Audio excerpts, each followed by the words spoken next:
श्रीगुरुभ्यो नमः। हरिः ओम्।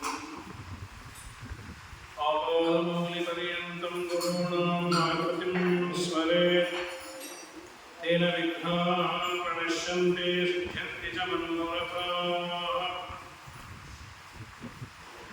वन्दे वन्द्यं विधिभवमहेन्द्रादिवृन्दारकेन्द्रैः व्यक्तं व्याप्तं सुगुणगणतो देशतक्कान्तश्च दूतावत्यं सुखजितिमयैः मङ्गलैः युक्तमङ्गलैः सानाख्यं विदधदधिकं ब्रह्मणारायणाख्यं भूषारत्नं भुवनवनयस्याखिलाश्चर्यरत्नं वेदारत्नं जलविदुहितुर्देवता भूमिरत्नं चिन्तारत्नं जगति भजतां संसरोदद्युरत्नं कौसल्यायाः लसतु मम हृन्मण्डले रत्नं महाव्याकरणाम्भोलिमन्थमानसमुन्दरं कवयन्तं प्राणकीर्त्या हनुमन्तमुपास्महे। मुख्यप्राणाय भीमाय नमो यस्य भुजान्तरं नानावीरं सुवर्णानां निकषान् श्वायितं बहु स्वान्तस्थानन्दशय्याय पूर्णज्ञानरसार्णवे उत्तुङ्गवाक्तरङ्गाय मध्वमुग्धाध्वये नमः। सूक्तिरत्नाकरे रम्ये मूलरामायणार्णवे विहरन्तो महीयां सह प्रियतां गुरवो मम वाल्मीकेर्गो मुनीयान् महीधरपदाश्रयाय दुग्धमुपजीवन्ति कमयस्तरणकाय पूज्याय राघवेन्द्राय सत्यधर्मरताय च भजतां कल्पवृक्षाय नमतां कामधेनवे सत्यादिकरान् ज्योत्सान् पञ्चाशद्वर्षपूर्णकां सत्यप्रमोदन् तीर्थार्यान्नोमिन्याय सुधारतान् सत्यस्त्वाशेरताम् अखिलसन्मङ्गलानि भवन्तु।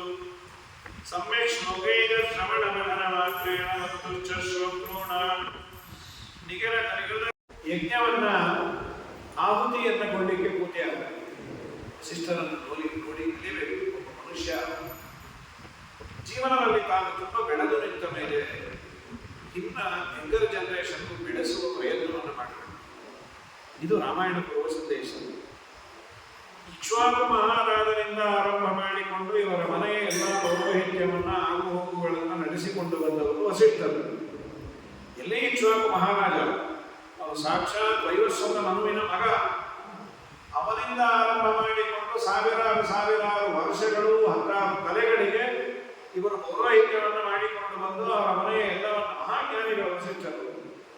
ಇಂಥ ವಸಿಷ್ಠರು ಇದ್ದಾಗ ದಶರಥನ ಮನೆಯಲ್ಲಿ ಇನ್ನೊಬ್ಬರು ಪೌರೋಹಿತ್ಯಕ್ಕೆ ಬರ್ತಾರೆ ಅಂದರೆ ಅದು ಅವರು ವಯೋವೃದ್ಧರು, ಅವರ ಕ್ಲಾಸ್ಮೇಟ್ಸ್ ಅಲ್ಲ, 16 ವರ್ಷದ ಋಷ್ಯಶೃಂಗರು. ಏನಪ್ಪ ಅವರಿಗೆ ಕೈನಾಗುವುದಿಲ್ಲ, ರಿಟೈರ್ ಆಗಿದ್ದಾರೆ ವಸಿಷ್ಠರು.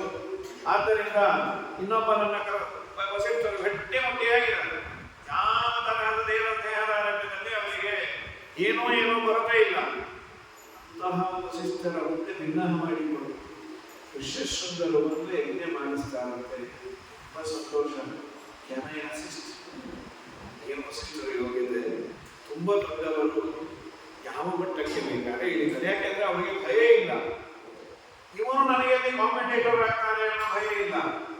ಇನ್ನು ದೇವರ ಸಂಕಲ್ಪ ಇದ್ರೆ ಅವನ ಮೇಲೆ ಬಂದೇ ಬರ್ತಾನೆ. ನಾನು ಯಾವ ಬುದ್ಧಿಮಂತನಿಗೆ ಜ್ಞಾನ ಅದು ಒಬ್ಬರ ಮನೆ ಸೊತ್ತಲ್ಲ. ಶಿಷ್ಯಾನಿಚ್ಛೇದವಾದ ಪಾಠ ಹೇಳಿದ ಗುರುವನ್ನು ಮೀರಿಸುವಂತಹ ಪಾಂಡಿತ್ಯವನ್ನ ಶಿಷ್ಯರು ಸಂಪಾದನೆ ಮಾಡ್ತಾರೆ. ಹಾಗಾಗಿ ಪಾಠವನ್ನ ಹೇಳದೇ ಇರೋ ಗತಿ ಅದು ನಾನುಡಿನೇ ಇದೆ. ಶಿಷ್ಯಾನಿಚ್ಛೇದ ಪರಾಜಯ. ಅವನು ನಿಜವಾದ ಗುರು ಅಂದ್ರೆ ಶಿಷ್ಯ ಯೋಗ್ಯನ ಚೆನ್ನಾಗಾದ ಅಂದ್ರೆ ಇವ್ರು ಯಾರು ಇಷ್ಟು ಚೆನ್ನಾಗಿ ಕಲಿಸಕ್ಕೆ ತಯಾರಾಗಿದ್ದಾನೆ. ಏನೋ ಎಲ್ಲ ಅಕ್ಷರ ಹೇಳ್ಕೊಟ್ಟೇನೆ, ನಾನು ಇಷ್ಟು ಬುದ್ಧಿವಂತ ಅಂತ ನನಗೆ ಗೊತ್ತಿರಲಿಲ್ಲ, ನಾನೇ ಅಷ್ಟು ಬುದ್ಧಿವಂತ ಅಲ್ಲ, ಇಲ್ಲ ನಿಮ್ಮ ಅನುಗ್ರಹದಿಂದ ನನಗೆ ಬಂದಿದೆ ಅಂತ ಶಿಷ್ಯ ಅನ್ಬೇಕು. ಅವನು ಮತ್ತೆ ಅದನ್ನು ಅನುಮೋದನೆ ಮಾಡಬಾರ್ದು. ಸದ್ಯ ಈಗ ಗೊತ್ತಾಯ್ತಲ್ಲ ನಿಮಗೆ, ಅದು ಮಹಾಶಿವರ ತರ್ಪಣ ಅನುಮೋದನೆಯನ್ನ ಮಾಡಬಾರ್ದು. ಇದನ್ನ ಯಾದವಾರ್ಯರು ಬರೀತಾರೆ. ವೇದವ್ಯಾಸ ದೇವರು 4 ಶ್ಲೋಕ ಭಾಗವತವನ್ನ ನಾರದರು ಒಪ್ಪಿಸ್ತಾರೆ. ಒಪ್ಪಿಸೋದು ಅಂತ ಹೇಳಿಲ್ಲ, ಅಲ್ಲಿ ಬ್ರಹ್ಮದೇವರು ನನಗೆ ಉಪದೇಶ ಮಾಡಿದ್ದಾರೆ, ಅದನ್ನ ನಾರದರು ವೇದವ್ಯಾಸರಿಗೆ ಉಪದೇಶ ಮಾಡಿದ್ರು ಮುಂದಿದೆ ಭಾಗವತದಲ್ಲಿ. ತಕ್ಷಣ ಯಾದವಾರ್ಯರು ಬರೀತಾರೆ, ಹಾಗೆಲ್ಲ ತಿಳಿಯಬೇಡಿ, ಶಿಷ್ಯನಿಗೆ ಪಾಠ ಹೇಳಿದ್ದನ್ನ ಗುರುಗಳು ಮತ್ತೆ ಕೇಳಿ ಸಂತೋಷ ಪಡುವಂತೆ ಪಾಠ ಹೇಳಿದ ಗುರುಗಳು ಇಲ್ಲಿ ಅನುವಾದ ಮಾಡಿರ್ತಾರೆ. ಚೆನ್ನಾಗಿ ಅನುವಾದ ಮಾಡಿದ್ದಾರೆ ಅಂತ ಏನು ನನಗಿನ್ನ ಚೆನ್ನಾಗಿ ತಿಳ್ಕೊಂಡಿದೆ. ಸದ್ಯ ಈಗ ಅದು ಗೊತ್ತಾಯ್ತಲ್ಲ ನಿಮಗೆ ಅಂದ್ರೆ ಜೊತೆ ನಿಮ್ಮ ಅನುಗ್ರಹದಿಂದ ಮತ್ತೆ ಮಾತಾಡಿದ್ದೇನೆ. ಸೌಜನ್ಯ ವಸ್ತುಸ್ಥಿತಿ ಎರಡೂ ಹೌದು, ಬರೀ ಸೌಜನ್ಯ ಅಲ್ಲ, ಅನುಗ್ರಹದಿಂದಲೇ ಬಾಯಿ ಬರೋದು. ಸರಿ, ಇದಾದ ಮೇಲೆ ಯಜ್ಞ ಆಗಿದೆ. ಮಂತ್ರತಂತ್ರೋಪಕರಣ ಕರ್ತೃವನ್ನಿಷು ಕೇಶವಂ ದೇಶೇ ಕಾಲೇ ಚ ಮನ್ಮಾನಃ ಚಕ್ರಸ್ಥೆ ಕರ್ಮ ನಿರ್ಮಲಂ. ಆ ಕರ್ಮ ಪರಿಪೂರ್ಣ ಯಾಕಾಯಿತು ಅಂದ್ರೆ ಮಂತ್ರ ತಂತ್ರ ಉಪಕರಣ ಎಲ್ಲ ಕಡೆ ದೇವರ ಅನುಸಂಧಾನ ಮಾಡಿದ್ದಾರೆ. ಯಾವುದನ್ನು ಲೌಕಿಕವಾಗಿ ಅವರು ವ್ಯವಹಾರವೇ ಮಾಡಿಲ್ಲ. ಮಂತ್ರ ಭಗವಂತನೇ ಪ್ರತಿಪಾದ್ಯ, ಬಳಸುವ ಉಪಕರಣಗಳು ಅದೆಲ್ಲವೂ ಭಗವಂತನ ಸನ್ನಿಧಾನ ಇರುವ ಪದಾರ್ಥಗಳು ಅಂತ. ಮಂತ್ರ ತಂತ್ರ ಉಪಕರಣ ಕರ್ತೃ, ಏನ ಯಜ್ಞಕ್ಕೆ ಕರ್ತೃ ಕೂತಿರ್ತಾರೆ ಅವನಲ್ಲಿ ದೇವರೇ ನಿಂತು ಮಾಡಿಸುವವನ ಅನುಸಂಧಾನ. ವನ್ನೇಶು, ಇದು ಅಗ್ನಿಯಲ್ಲ, ಅಗ್ನಂತರ್ಗತನಾದ ಪರಶುರಾಮ ಎಲ್ಲಾ ಕಡೆ ದೇವರನ್ನ ಚಿಂತನೆ ಮಾಡಿದ್ದರಿಂದ ಆದ ಫಲ ರಾಮನ ಉದಯ. ಅವತ್ತು ಮಾತ್ರ ರಾಮನ ಉದಯ ಅಂತಲ್ಲ, ಇವತ್ತು ರಾಮ ಫಿಸಿಕಲ್ ಆಗಿ ಬರದೇ ಇರುವುದು.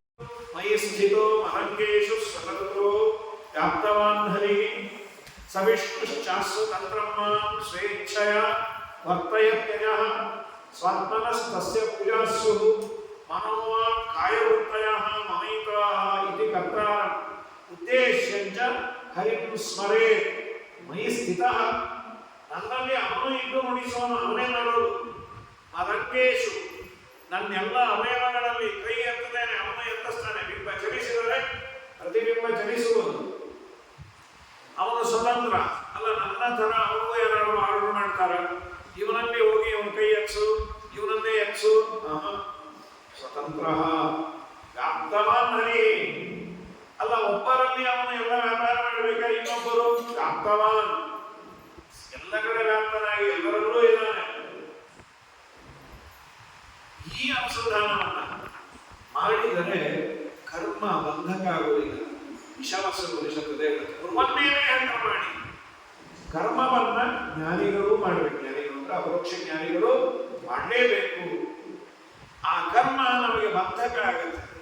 ನಾನೊಂದು ಹೋಮವೋ ಹವನವೋ ಮಾಡಬೇಕು. ನನ್ನ ಉದ್ದೇಶ ಏನಂದ್ರೆ ಸಂಸಾರವನ್ನ ನಾನು ದಾಟಬೇಕು. ಈಗ ನಾನೊಂದು ಬಡತನದಲ್ಲಿ ಇದ್ದೆ, ಒಂದು ಯಾವುದೋ ದೊಡ್ಡ ಯಜ್ಞವನ್ನ ಮಾಡಿದೆ, ಶ್ರೀಮಂತಿಗೆ ಬರುವಂತ ಒಂದು ಯಜ್ಞ, ಶ್ರೀಕರ ಮಂತ್ರ ಹೋಮ ಮಾಡುತ್ತೆ ಅಂತ ಇಟ್ಕೊಳ್ಳೋದು. ಶ್ರೀಮಂತಿಗೆ ಬರುವುದು ಈಗ ಬರುವುದಿಲ್ಲ, ಮುಂದಿನ ಜನ್ಮದಲ್ಲಿ ಬರುತ್ತೆ. ಮುಂದಿನ ಜನ್ಮ ಶ್ರೀಮಂತರಾಗ್ತೀರಾ? ದೇವರ ಯೋಗದಿಂದ ಈ ಶ್ರೀಮಂತ ಆಗೋದು ತಾಯಿ ಗರ್ಭಕ್ಕಂತೂ ಬರಬೇಕು. ಗರ್ಭವಾಸ ತಪ್ಪಿಸಿಕೊಳ್ಳುವ ಪ್ರಯತ್ನ ಮಾಡದೆ ಶ್ರೀಮಂತರಾಗಲಿಕ್ಕೆ ಮತ್ತಿನ್ನೆಷ್ಟು ಜನ್ಮ? ಹಾಗಾದ್ರೆ ಉದ್ದೇಶ ಸಂಸಾರವನ್ನ ನಾವು ಅಳಿಸಿಕೊಳ್ಳಬೇಕು, ಅದನ್ನ ಬಿಡುಗಡೆಯನ್ನು ಹೊಂದಬೇಕು. ಹಾಗಾದ್ರೆ ಮಾಡಬೇಕಾದದ್ದು ವಿಷ್ಣು ಪ್ರೇರಣೆಯ ವಿಷ್ಣು ಪ್ರೀತಿ ಅಂತ ಕರ್ಮಾಚರಣೆಯನ್ನು ಮಾಡು. ಗುರುವನ್ನೇನೇ ಹೆಂಗ ಮಾಡಿ ಕರ್ಮವನ್ನ ಮಾಡುವುದು. ಆ ಕರ್ಮ ನಿನಗೆ ಲೇಪ ಆಗಬಾರದು ಅಂತ ಅಂದರೆ ಭಗವದ್ ಅರ್ಪಣ ವೃತ್ತಿಯಿಂದ ಮಾಡು ಕರ್ಮಾಚರಣೆ. ಯಾಕೆಂದ್ರೆ ಈಶಾವಾಸ್ಯ ಉಪನಿಷತ್ತಿನಲ್ಲಿ ಈ ಮಾತನ್ನ ಹೇಳಿದ್ದು ಅನೇಕ ಕಡೆ ಕೋಟ್ ಮಾಡ್ತಾರೆ. ಎರಡು ವಿಭಾಗವನ್ನ ಕೆಲವು ಸಿದ್ಧಾಂತದವರು ಮಾಡಿದ್ದಾರೆ. ಜ್ಞಾನಿಗಳಿಗೆ ಕರ್ಮ ಬೇಡ, ಅಜ್ಞಾನಿಗಳಿಗೆ ಮಾತ್ರ ಕರ್ಮ ಬೇಕು ಅಂತ ಆಚಾರ್ಯರು ಹೇಳ್ತಾರೆ. ಜ್ಞಾನಿಗಳು ಕರ್ಮವನ್ನ ಮಾಡಬೇಕು, ಅಜ್ಞಾನಿಗಳು ಕರ್ಮ ಮಾಡಬೇಕು. ಅಜ್ಞಾನಿಗಳು ಅಂದ್ರೆ ಏನೂ ತಿಳಿಯದ ಮೂರ್ಖ ಅಂತಲ್ಲ, ಅಪರೋಕ್ಷ ಜ್ಞಾನ ಇಲ್ಲದೇ ಇರುವವ ಅಪರೋಕ್ಷ ಜ್ಞಾನಿ. ಆಚಾರ್ಯರು ಅಂತಾರೆ ಅಪರೋಕ್ಷ ಜ್ಞಾನಿಗಳೇ ಕರ್ಮ ಮಾಡಬೇಕು ಅಂತ.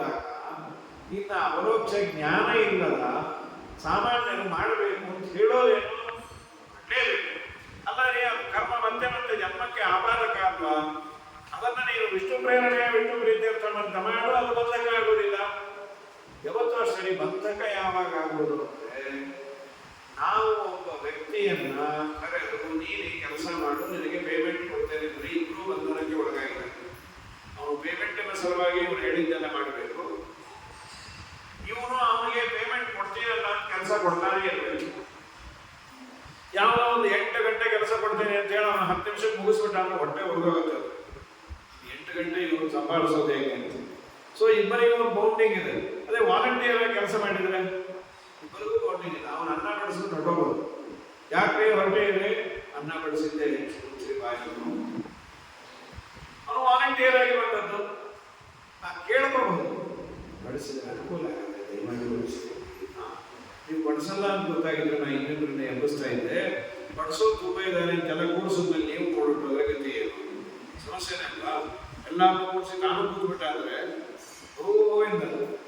ಹಾಗಾದರೆ ಮನುಷ್ಯ ಯಾವತ್ತಷ್ಟೇ ನಾನು ಹಣಕ್ಕೆ ಅಂತ ಕಟ್ಟು ಬಿದ್ದೆ ಅಂದರೆ ಅನಿವಾರ್ಯವಾಗಿ ಅಲ್ಲಿ ರೂಲ್ಸ್ ಅಂಡ್ ರೆಗ್ಯುಲೇಷನ್ಸ್ ಅಪ್ಲೈ ಆಗುತ್ತೆ.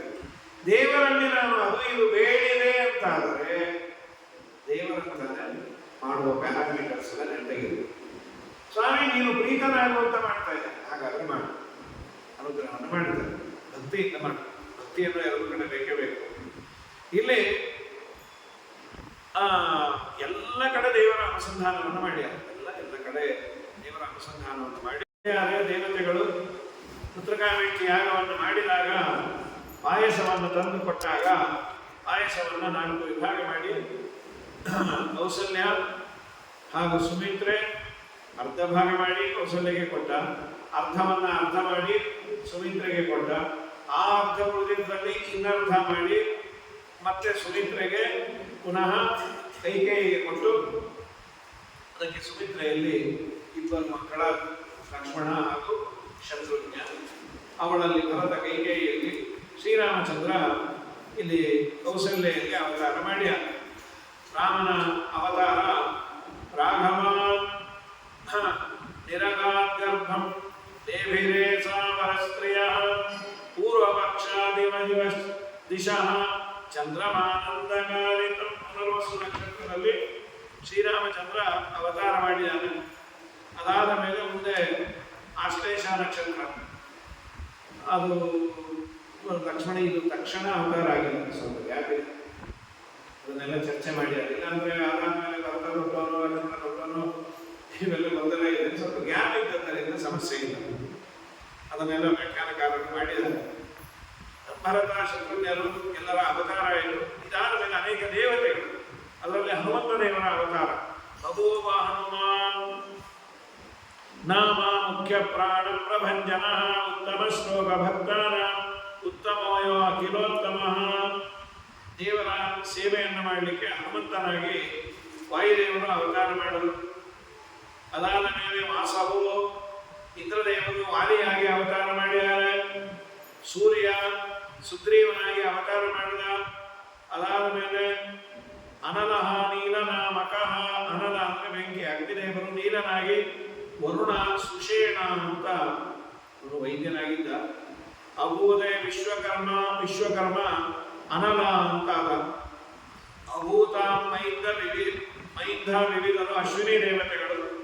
ಇನ್ನು ಪಂಚ ಪ್ರಾಣಗಳು ತತ್ರಜಗ್ನಿ ಗಜ ಗವಾಕ್ಷ ಗವಯ ವೃಷಾಖ್ಯ ಗಂಧಮಾಧನ ಅಂತ ದೇವತೆಗಳ ಉತ್ಪತ್ತಿಯನ್ನು ಹೇಳ್ತಾರೆ. ನಾನಾ ಕಪಿಗಳ ರೂಪದಲ್ಲಿ ಭಗವಂತನ ಸೇವೆಯನ್ನ ಅವತಾರ ಮಾಡಬೇಕು. ವೈವಸ್ವತಾಂತರೇ ಪ್ರಾಪ್ತೆ ತ್ರೇತಾಯ ಉತ್ತರಾಯಣೆ ಚೈತ್ರ ಶುದ್ಧ ಚೈತ್ರ ಪ್ರಾಕ್ ನವಮ್ಯಾಂ ಪ್ರಾಕ್ ಪಕ್ಷೆ ದಿವಾ ಪುಣ್ಯೇ ಪುನರ್ವಸೌ ಉದಯೇ ಗುರು ಗೌರಾಂಶೋ ಲಗ್ನೆ ಕರ್ಕಾಟಕಾರ್ವಯೇ ಮೇಷಂ ಭೂಷಣಿ ಸಂಪ್ರಾಪ್ತೆ ಸೋಚಂತೆ ಗ್ರಹ ಪಂಚಕೆ ಆವಿರಾಸೀತ್ ಸ್ವಕಲಯ ಕೌಸಲ್ಯಾಯ ಪರಂಪುಮಾ. ವೈವಸ್ವತ ಮನ್ವಂತರದಲ್ಲಿ ತ್ರೇತಾಯುಗದ ಉತ್ತರಾಯಣ ಚೈತ್ರ ಶುದ್ಧ ನವಮಿ ದಿವಾ ಪುಣ್ಯೆ ಪುನರ್ವಸು ನಕ್ಷತ್ರ, ಹಗಲು ಶ್ರೀರಾಮನ ಅವತಾರ, ಉದಯೇ ಗುರು ಗೌರಾಂಶ್ವೋ ಲಗ್ನೆ, ಸೂರ್ಯ ಮೇಷರಾಶಿಯಲ್ಲಿದ್ದಾಗ 5 ಗ್ರಹಗಳು ಉಚ್ಚವಾಗಿತ್ತು. ರಾಮ ಜಾತಕ ಚೆನ್ನಾಗಿತ್ತು. ಶ್ರೀರಾಮಚಂದ್ರನನ್ನ ನೆನೆದವರಿಗೆ ತೊಂದರೆ ಇಲ್ಲ. ಸಕಲ ಗ್ರಹ ಬಲರೀನೆ ಸರಸಿಜಾಕ್ಷ. ಅದು ಲೋಕ ಮರ್ಯಾದೆಗಾಗಿ ರಾಮನು ಕೂಡ ಎಲ್ಲ ಗ್ರಹಗಳು ಚೆನ್ನಾಗಿದ್ದಾಗ ಗ್ರಹಗಳು ಹೇಳಿದ ಮಾತನ್ನು ಕೇಳಿದ ಸರ್ವೋತ್ತಮನ ದೇವರು ಶ್ರೀರಾಮಚಂದ್ರನ ಅವತಾರ ಆಯಿತು. ಅದಾದ ಮೇಲೆ ಮುಂದೆ ಸಂತೋ ಆಗಚ್ಚನ್ ಪ್ರಸನ್ನತ್ವಂ ಅಸಂತೋಪಿ, ಸಜ್ಜನರಿಗೆ ಸಂತೋಷ ಆಯಿತು, ಅಯೋಗ್ಯರಿಗೆ ಬೇಸರವೂ ಆಗಿದೆ. ಇದಾದ ಮೇಲೆ ಲಕ್ಷ್ಮಣನಾಗಿ ಶೇಷದೇವರು, ಭರತನಾಗಿ ಕಾಮನ ಅಂಶ, ಕಾಮನ ಅವತಾರ, ಶತ್ರುಘ್ನಾಗಿ ಅನಿರುದ್ಧನ ಅವತಾರ ಆಗಿದೆ. ಲಕ್ಷ್ಮಣಾದಿಗಳಲ್ಲಿ ಸಂಕರ್ಷಣ, ಲಕ್ಷ್ಮಣನಲ್ಲಿ ಸಂಕರ್ಷಣ, ಚತುರ್ಮೂರ್ತೆ ಮುಕುಂದಸ್ಯ ಮೂರ್ತಿರಾಧ್ಯಾಂ ಅಗ್ರತೋ ಭವತೆ. ಅನ್ಯೇಷು ತ್ರಿಷು ಸಾಮಾನ್ಯವಾಗಿ ಸಾಕ್ಷಾತ್ ಭಗವಂತ ವಾಸುದೇವ ರೂಪದಿಂದ ರಾಮ ಸಾಕ್ಷಾತ್. ಲಕ್ಷ್ಮಣನಲ್ಲಿ ಸಂಕರ್ಷಣನ ವಿಶೇಷವಾದ ಸನ್ನಿಧಾನ. ಅದಾದ ಮೇಲೆ ಪ್ರದ್ಯುಮ್ನ, ಅವನು ಭರತನಲ್ಲಿ ಅನಿರುದ್ಧ. ಈ 4 ಚತುರ್ಮೂರ್ತಿಗಳು ಅಲ್ಲಿ ಅವನ ಮನೆಯಲ್ಲಿ ಅವತಾರ ಮಾಡಿದೆ. ಶತ್ರುಘ್ನ ಅನಿರುದ್ಧೋಸು ಪ್ರದ್ಯುಮ್ನೋ ಭರತೋ ಭವತೆ. ಹೀಗೆಲ್ಲ ಆದ ಮೇಲೆ ತುಂಬಾ ಆನಂದ ಆಯಿತು. ಏನು ದಶರಥನಿಗೆ ಮಕ್ಕಳೇ ಇರಲಿಲ್ಲ. ಸರಿ, ಏನ್ ನಾಮಕರಣ ಮಾಡೋದು? ನಮ್ಮ ಕೂಸಿಗೆ ರಾಮ ಅಂತ ಅವತಾರ ಮಾಡ್ತಾರೆ, ರಾಮಚಂದ್ರ. ಆಹ್ಲಾದವನ್ನ ಕೊಡ್ತಾನೆ ರಾಮ, ರಮಯತೀತಿ ರಾಮ. ಅನೇಕ ಅರ್ಥಗಳು ಸತ್ಯಪರಾಯಣ ತೀರ್ಥರು ರಾಮಶಬ್ದಾರ್ಥ ಮಂಜರಿ ಅಂತ ಸುಮಾರು ಅರ್ಥಗಳನ್ನ ಬರೆದಿದ್ದಾರೆ. ಭಕ್ತಾನಾಂ ರಾ ಅನ್ನೋದಕ್ಕೆ ಸಂಸ್ಕೃತದಲ್ಲಿ ಆನಂದ ಅಂತ ಒಂದು ಅರ್ಥ ಇದೆ. ಭಕ್ತರಿಗೆ ಆನಂದವನ್ನ ಆಮಯತಿ ಅಮಯತಿ ಕೊಡುವವನು. ಭಕ್ತರಿಗೆ ಆನಂದ ಪ್ಲಸ್ ಅಮ ರಾಮ. ಏನು ರಾ ಅಂದ್ರೆ ಆನಂದ, ಅಮ ಅಂದ್ರೆ ಕೊಡುವವನು. ಭಕ್ತರಿಗೆ ಆನಂದವನ್ನ ಕೊಡುವುದರಿಂದ ರಾಮ ಅನ್ನುವ ಹೆಸರು ಸರಿ ಇದೆ. ಇವರಿಗೆ ಸರಿ ಇದೆ ಇರುತ್ತೆ. ಸಕಲ ಶಬ್ದ ವಾಚ್ಯ ಧ್ವನಿವರ್ಣ ಉಭಯ ಶಬ್ದದ ವಾಚ್ಯನು ನೀನೇ. ಗುಣದೇಶ ಕಾಲ ಕರ್ಮದನು ನೀನೇ. ತನುಕರಣ ವಿಷಯ ಮನ ಜೀವಸ್ವಾಮಿಯು ನೀನೇ. ಅಣುಮ ಜಗದಿ ಬಹಿರಂತ ವ್ಯಾಪ್ತ ಮುಖ್ಯ ಕಾರಣ ವಿಷ್ಣು ಸ್ವತಂತ್ರ ಸರ್ವೇಶ. ಒಂದು ಎರಡಲ್ಲ, ನಾಮಾನಿ ಸರ್ವಾಣಿ ಅಮಾವಿಶಂತಿ ತಂಬೈ ವಿಷ್ಣು ಪರಮಂ ಉದಾಹರಂತಿ. ಎಲ್ಲ ಶಬ್ದಗಳು ದೇವರನ್ನೇ ತಿಳಿಸಿಕೊಡುತ್ತೆ. ರಾಮನಾಮ ಸ್ಮರಣೆ ಮಾಡಬೇಕಾದ್ರೆ ಒಂದೆರಡು ಅರ್ಥ ಚಿಂತನೆ ಮಾಡಬೇಕು. ಪುಣ್ಯ ರಾಮ, ರಾ ಅಂದ್ರೆ ಆನಂದ, ಅದನ್ನ ಅಮಯತಿ ಕೊಡುವವನು ಯಾರೋ ಅವನು ರಾಮ. ಈ ಚಿಂತನೆಯನ್ನು ಮಾಡಿದ್ರೆ ನಮ್ಗೆ ಆನಂದವನ್ನು ಕೊಡ್ತಾನೆ. ಇನ್ನ ಯಾರ್ಯಾರೋ ಕಾಟ ಕೊಡ್ತಿರ್ತಾರೆ, ಎಲ್ಲರಿಗೂ ಆನಂದ ಜೊತೆ ನಮ್ಮ ಕಾಟವೂ ಇರುತ್ತೆ. ಹೀಗಾಗಿ ಆ ಕಾಟ ತಪ್ಪಿಸ್ಕೋಬೇಕು. ಎಲ್ಲ ಇದೆ ಸರ್, ಅವನ ಆಗ ಫೋನ್ ಮಾಡಿ ಭಯ ಪಡಿಸ್ತಾನೆ. ಏನು ಮಾಡೋದು ಏನೋ, ಅವನ ಸಲುವಾಗಿ ಫೋನ್ ಚೇಂಜ್ ಮಾಡಿದೆ, ಆಗ ಫೋನ್ ಬರುತ್ತೆ. ಫೋನ್ ಚೇಂಜ್ ಮಾಡೋದು, ಸಿಮ್ ಚೇಂಜ್ ಮಾಡಿ, ಫೋನ್ ಚೇಂಜ್ ಮಾಡೋದು ಬಂದೇ ಬರುತ್ತೆ. ಹೀಗಾಗಿ ಸರಿ, ಹಾಗಾದ್ರೆ ಇನ್ನೊಬ್ಬರಿಂದ ಉಪದ್ರವ ಇದೆ, ಅದನ್ನ ತಪ್ಪಿಸಿಕೊಳ್ಳಲಕ್ಕೂ ರಾಮ. ಅದು ಹೇಗೆ? ಅದಕ್ಕಂತಾರೆ ರಸ್ಯ ರಮಣಾರ್ಥಕತ್ವ, ಅಕಾರಸ್ಯ ವಿರುದ್ಧಾರ್ಥಕತ್ವಾದೆ. ಆ ಅಂದ್ರೆ ವಿರುದ್ಧ ಅಂತ. ಆ ಅನ್ನೋದು ಎರಡರ್ಥದಲ್ಲಿ ಬಳಸ್ತೇವೆ ನಾವು. ಹಾಗಾಗಿ ಆ ಅನ್ನೋದು ಹಾಕಿದ್ರೆ ವಿರುದ್ಧ ಅನ್ನೋ ಅರ್ಥದಲ್ಲಿ ಬರುತ್ತೆ. ಅವ ಆ ಎರಡು ಆಗುತ್ತೆ. ಹೇಳನ ಬೈಯೋದು, ಅವಹೇಳನ ಅಂದ್ರೆ ಅದಿನ್ನು ಬೈಯೋದು ಅಂತಾರೆ. ಆ ಅನ್ನೋದು ವಿರುದ್ಧಾರ್ಥದಲ್ಲಿ ಬೇಕಾದಷ್ಟು ಬಳಸ್ತೇವೆ. ವೃದ್ಧ ತಡೆಯಲ್ಪಟ್ಟ, ಅನಿರುದ್ಧ, ನಿರುದ್ಧ ಅಂದ್ರೆ ತಡೆಯೋದು. ಆ ಸೇರಿಸಿದ್ರೆ ಅನಿರುದ್ಧ, ಯಾರಿಂದಲೂ ತಡೆಯಲಾಗಲ್ಲ. ಆ ಅನ್ನೋದು ವಿರುದ್ಧವಾದ ಅರ್ಥ ಅಂತ. ರಮಣ ವಿರುದ್ಧವಾದದ್ದು. ರ ಅಂದ್ರೆ ರಮಣ, ಆನಂದ, ಸಂತೋಷ. ಆ ಅಂದ್ರೆ ಇಲ್ಲ ಅಂತ. ಏನಿಲ್ಲ, ಆನಂದ ಇಲ್ಲ, ರಮಣ ಇಲ್ಲ. ಆ ವಿರುದ್ಧಾರ್ಥಕತ್ವ ಅದೇ. ರಮಣ ವಿರುದ್ಧ ಅರಮಣ ಅಂದ್ರೆ ದುಃಖ ಅಂತ. ಆನಂದ ವಿರುದ್ಧ ವಿರುದ್ಧವಾದದ್ದು ದುಃಖ. ಅದನ್ನ ದುಃಖಂ ಅಂತಾಯ್ತು. ಮುಂದೇನು? ಅದನ್ನ ಅಮಯತಿ. ಯಾರು ತನ್ನನ್ನು ಭಜನೆ ಮಾಡಲ್ಲ, ಯಾರು ತನ್ನ ಭಕ್ತರಿಗೆ ಕಾಟ ಕೊಡ್ತಾರೆ, ಅವರಿಗೆ ದುಃಖವನ್ನ ದೇವರು ಕೊಡುವುದರಿಂದ ರಾಮನನ್ನೇ 2 ಸಲ ಮಾಡೋದು. ಒಂದು ನಾ ಸುಖವಾಗಿರ್ಬೇಕು ಅಂತ, ನನಗೆ ತೊಂದರೆ ಕೊಡೋರು 1-2 ಸಾಯ್ಬೇಕು. ರಾಮ ರಾಮ ರಾಮ ಅಂತ ಹೇಳ. ಈಗ ಅರ್ಥಗಳು ಬರದೇ ಆಗಲಿ, ಅವ್ರದೇ ಇದೆಯಲ್ಲ, ನಮ್ಮದೇನಲ್ಲ. ಸತ್ಯಪರಾಯಣರು ಬರದಂತೆ ರಾಮ ಅಂತ 2 ಸಲ. ಒಂದು ಹೇಗೆ ಗೊತ್ತಾ? 2.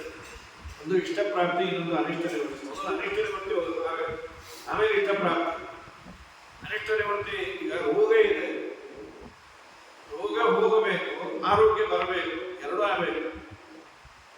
ರೋಗ ಎಲ್ಲ ಹೋಯ್ತು, ಏನು ರೋಗ ಇಲ್ಲ, ಬಟ್ ಡಾಕ್ಟರ್ ಹೇಳಿದ್ದಾರೆ ನೀವು ಸಾಯೋವರೆಗೂ ಡಯಟ್ ಮಾಡಲೇಬೇಕು. ಏನು ಸಣ್ಣ ಪುಟ್ಟ ಡಯಟ್ ಆದರೆ ಪರವಾಗಿಲ್ಲ, ದಿನ ವ್ಯಾಯಾಮ ಮಾಡ್ರಿ, ಏನಿಲ್ಲ. ಸಾಯೋವರೆಗೂ ಡಯಟ್ ಏನಂದ್ರೆ ದಿನ ನೀವು ನೀರು ಕುಡಿಯೋದು, ಯಾರಾದ್ರೂ ಊಟ ಮಾಡೋದು ನೋಡೋದು. ಇದು 100 ವರ್ಷ ಚೆನ್ನಾಗಿದೆ. ಈ ತರ 100 ವರ್ಷ ಇರೋರಿಗೆ ನಾವು ಹೋಗೋದೇ ವಾಸ. ಇವ್ ನೀರು ಕುಡಿಯೋದು, ಇನ್ನೊಬ್ರು ಊಟ ಮಾಡೋದು. ಅದು ಎಲ್ಲಿ ಸಣ್ಣ ಪುಟ್ಟದ್ದು ವಯಸ್ಸಾದ್ಮೇಲೆ ಎಣ್ಣೆ ಬಿಟ್ರಿ, ಮತ್ತೊಂದು ಬಿಟ್ರಿ, ಮತ್ತೊಂದು ಬಿಟ್ರಿ, ಅದನ್ನ ಜಾಸ್ತಿ ತಗೋಬೇಡ್ರಿ. ಅಡ್ಡಿ ತೀರಾ ತುಂಬಾ ಡಯಟ್ ಆಗಿಬಿಟ್ರೆ ತುಂಬಾ ಸಮಸ್ಯೆ ಆಗುತ್ತೆ.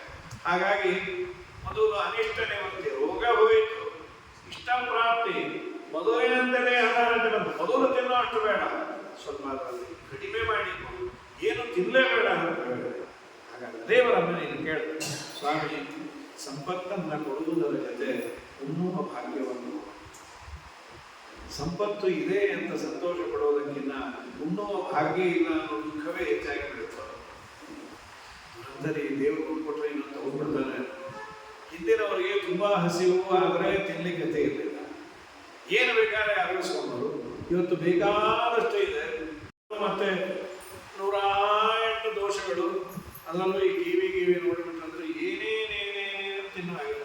ತರಕಾರಿ ತಿನ್ನಬೇಡ್ರಿ, ಹಣ್ಣು ತಿನ್ನಬೇಡ್ರಿ, ಹಾಲು ಕುಡಿಬೇಡ್ರಿ, ಎಲ್ಲವೂ ವಿಷಮಯ, ಎಲ್ಲವೂ ವಿಷಮಯ ಅಂತ. ಏನು ತಿನ್ನಬೇಕು ಎಲ್ಲವೂ ನಿಷೇಧವನ್ನು ಹೇಳ್ತಾರೆ. ಇದನ್ನು ಮಾಡಿ ಅಂತ ಹೇಳೋದೇ ಇಲ್ಲ. ಹಾಲು ತಗೋತೀರಾ? ಹಾಗಾದ್ರೆ ಇಲ್ಲಿ ನೋಡಿ, ಮುಂದೆ ಏನ್ ಮಾಡಬೇಕು? ಎಲ್ಲರೂ ಆಗಳಂತೂ ಕಟ್ಕೊಳಿಕ್ಕಾಗಲ್ಲ. ಪ್ರತಿಯೊಬ್ಬರು ವಸ್ತುಸ್ಥಿತಿಗೆ ಏನಾದರೂ ಒಂದು ರೆಮಿಡಿ ಇರಬೇಕಲ್ಲ. ಅದು ಹೇಳ್ತಾರೆ, ಆ ಹಣ್ಣು ತುಂಬಾ ಸಿಹಿ ಇದೆ ಅಂತೀರಾ, ಆದಷ್ಟು ಬೇಗ ಯಮನ ಪಟ್ಟಣಕ್ಕೆ. ಏನು ಸಾರಿದೆ ಆ ತಿಂದು ಬೇರೆ ತಿಂದಿರ್ತಾರೆ, ಏನಾದ್ರ ವಿಕಾರ ಇರ್ತಾರೆ ನೋಡು. ಸರ್ಪ ಭಯಜನಕ ಅಲ್ಲ, ಸರ್ಪ ಜ್ಞಾನ ಭಯಜನಕ. ಸರ್ಪ ನೋಡಿದ್ರೆ ಭಯ ಆಗುತ್ತೆ, ಸರ್ಪ ಕಚ್ಚಿದ್ರೆ ಸಾಯ್ತೇನೆ ಅನ್ನೋ ಜ್ಞಾನ ಇದ್ರೆ ಭಯ. ಮಗು ಅದಕ್ಕೆ ಹೋಗಿ ಹಿಡ್ಕೊಂಬ ಭಾವನೆ, ಅದು ಜ್ಞಾನ ಇಲ್ಲ, ಅದು ಕಚ್ಚಿದ್ರೆ ನಾನು ಸಾಯ್ತೇನೆ ಅಂತ ನಮಗೆ ಭಯ. ಅದಕ್ಕೆ ಈ ಟಿವಿ ನೋಡೋದನ್ನ, ಅದರಲ್ಲೂ ಈ ಆಹಾರದ ವಿಚಾರದಲ್ಲಿ ತಣ್ಣಗಿದ್ರೆ ಏನಾಗುತ್ತೆ ಅದು ತಿಂದು ಕೂತ್ಬಿಡೋದು. ಏನ್ರಿ ಆಗ್ತಿದ್ರೆ ಇತ್ತು ತಿಂದೆ, ನಾಳೆ ಹೆಚ್ಚು ಕಮ್ಮಿ ಆದರೆ ಅಂತ ಹೇಳಿ ಪ್ರಕೃತದಲ್ಲಿ ರಾಮ ಅಯೋಗ್ಯರಿಗೆ ತೊಂದರೆಯನ್ನ ಕೊಡ್ತಾನೆ, ಯೋಗ್ಯರಿಗೆ ಅನುಗ್ರಹವನ್ನು ಮಾಡ್ತಾನೆ. ಆದ್ದರಿಂದ ರಾಮ ನಿತ್ಯಂ ರಾಮಾಮಿ ಸಂಬದ್ಧ ದಾನಂ ಶ್ರೇಷ್ಠಸ್ಯ ಹೇದಿವ ರಾಮಾಣಾಂ ಹೃದಯಭಾವಾದ್ವಾ ರಾಮಂ ತಂ ಸಜ್ಜನಾ ವಿದುಃ. ನಿತ್ಯಂ ರಾಮಾಮಿ ಸಂಬದ್ಧ, ಇದನ್ನೊಂದು ನಾರಾಯಣ ಪಂಡಿತರು ಹೇಳೋದು. ಯಾಕೆ ರಾಮ? ರಮೆಯ ಜೊತೆಯಲ್ಲಿ ಸದಾ ಇದ್ದದ್ದರಿಂದ ರಾಮ. ಇದು ಚಿಂತನೆಯನ್ನು ಮಾಡಬೇಕು. ದೇವರು ಹೆಂಡತಿಯ ಜೊತೆಯಲ್ಲೇ ಇರ್ತಾನೆ ಎಂಬ ಚಿಂತನೆಯನ್ನು ಮಾಡಿದರೆ ನಮ್ಮ ಜೀವನವು ಹಸನಾಗಿರುತ್ತೆ. ಲಕ್ಷ್ಮೀನಾರಾಯಣರಿಗೆ ಎಂದೂ ವಿಯೋಗ ಇಲ್ಲ.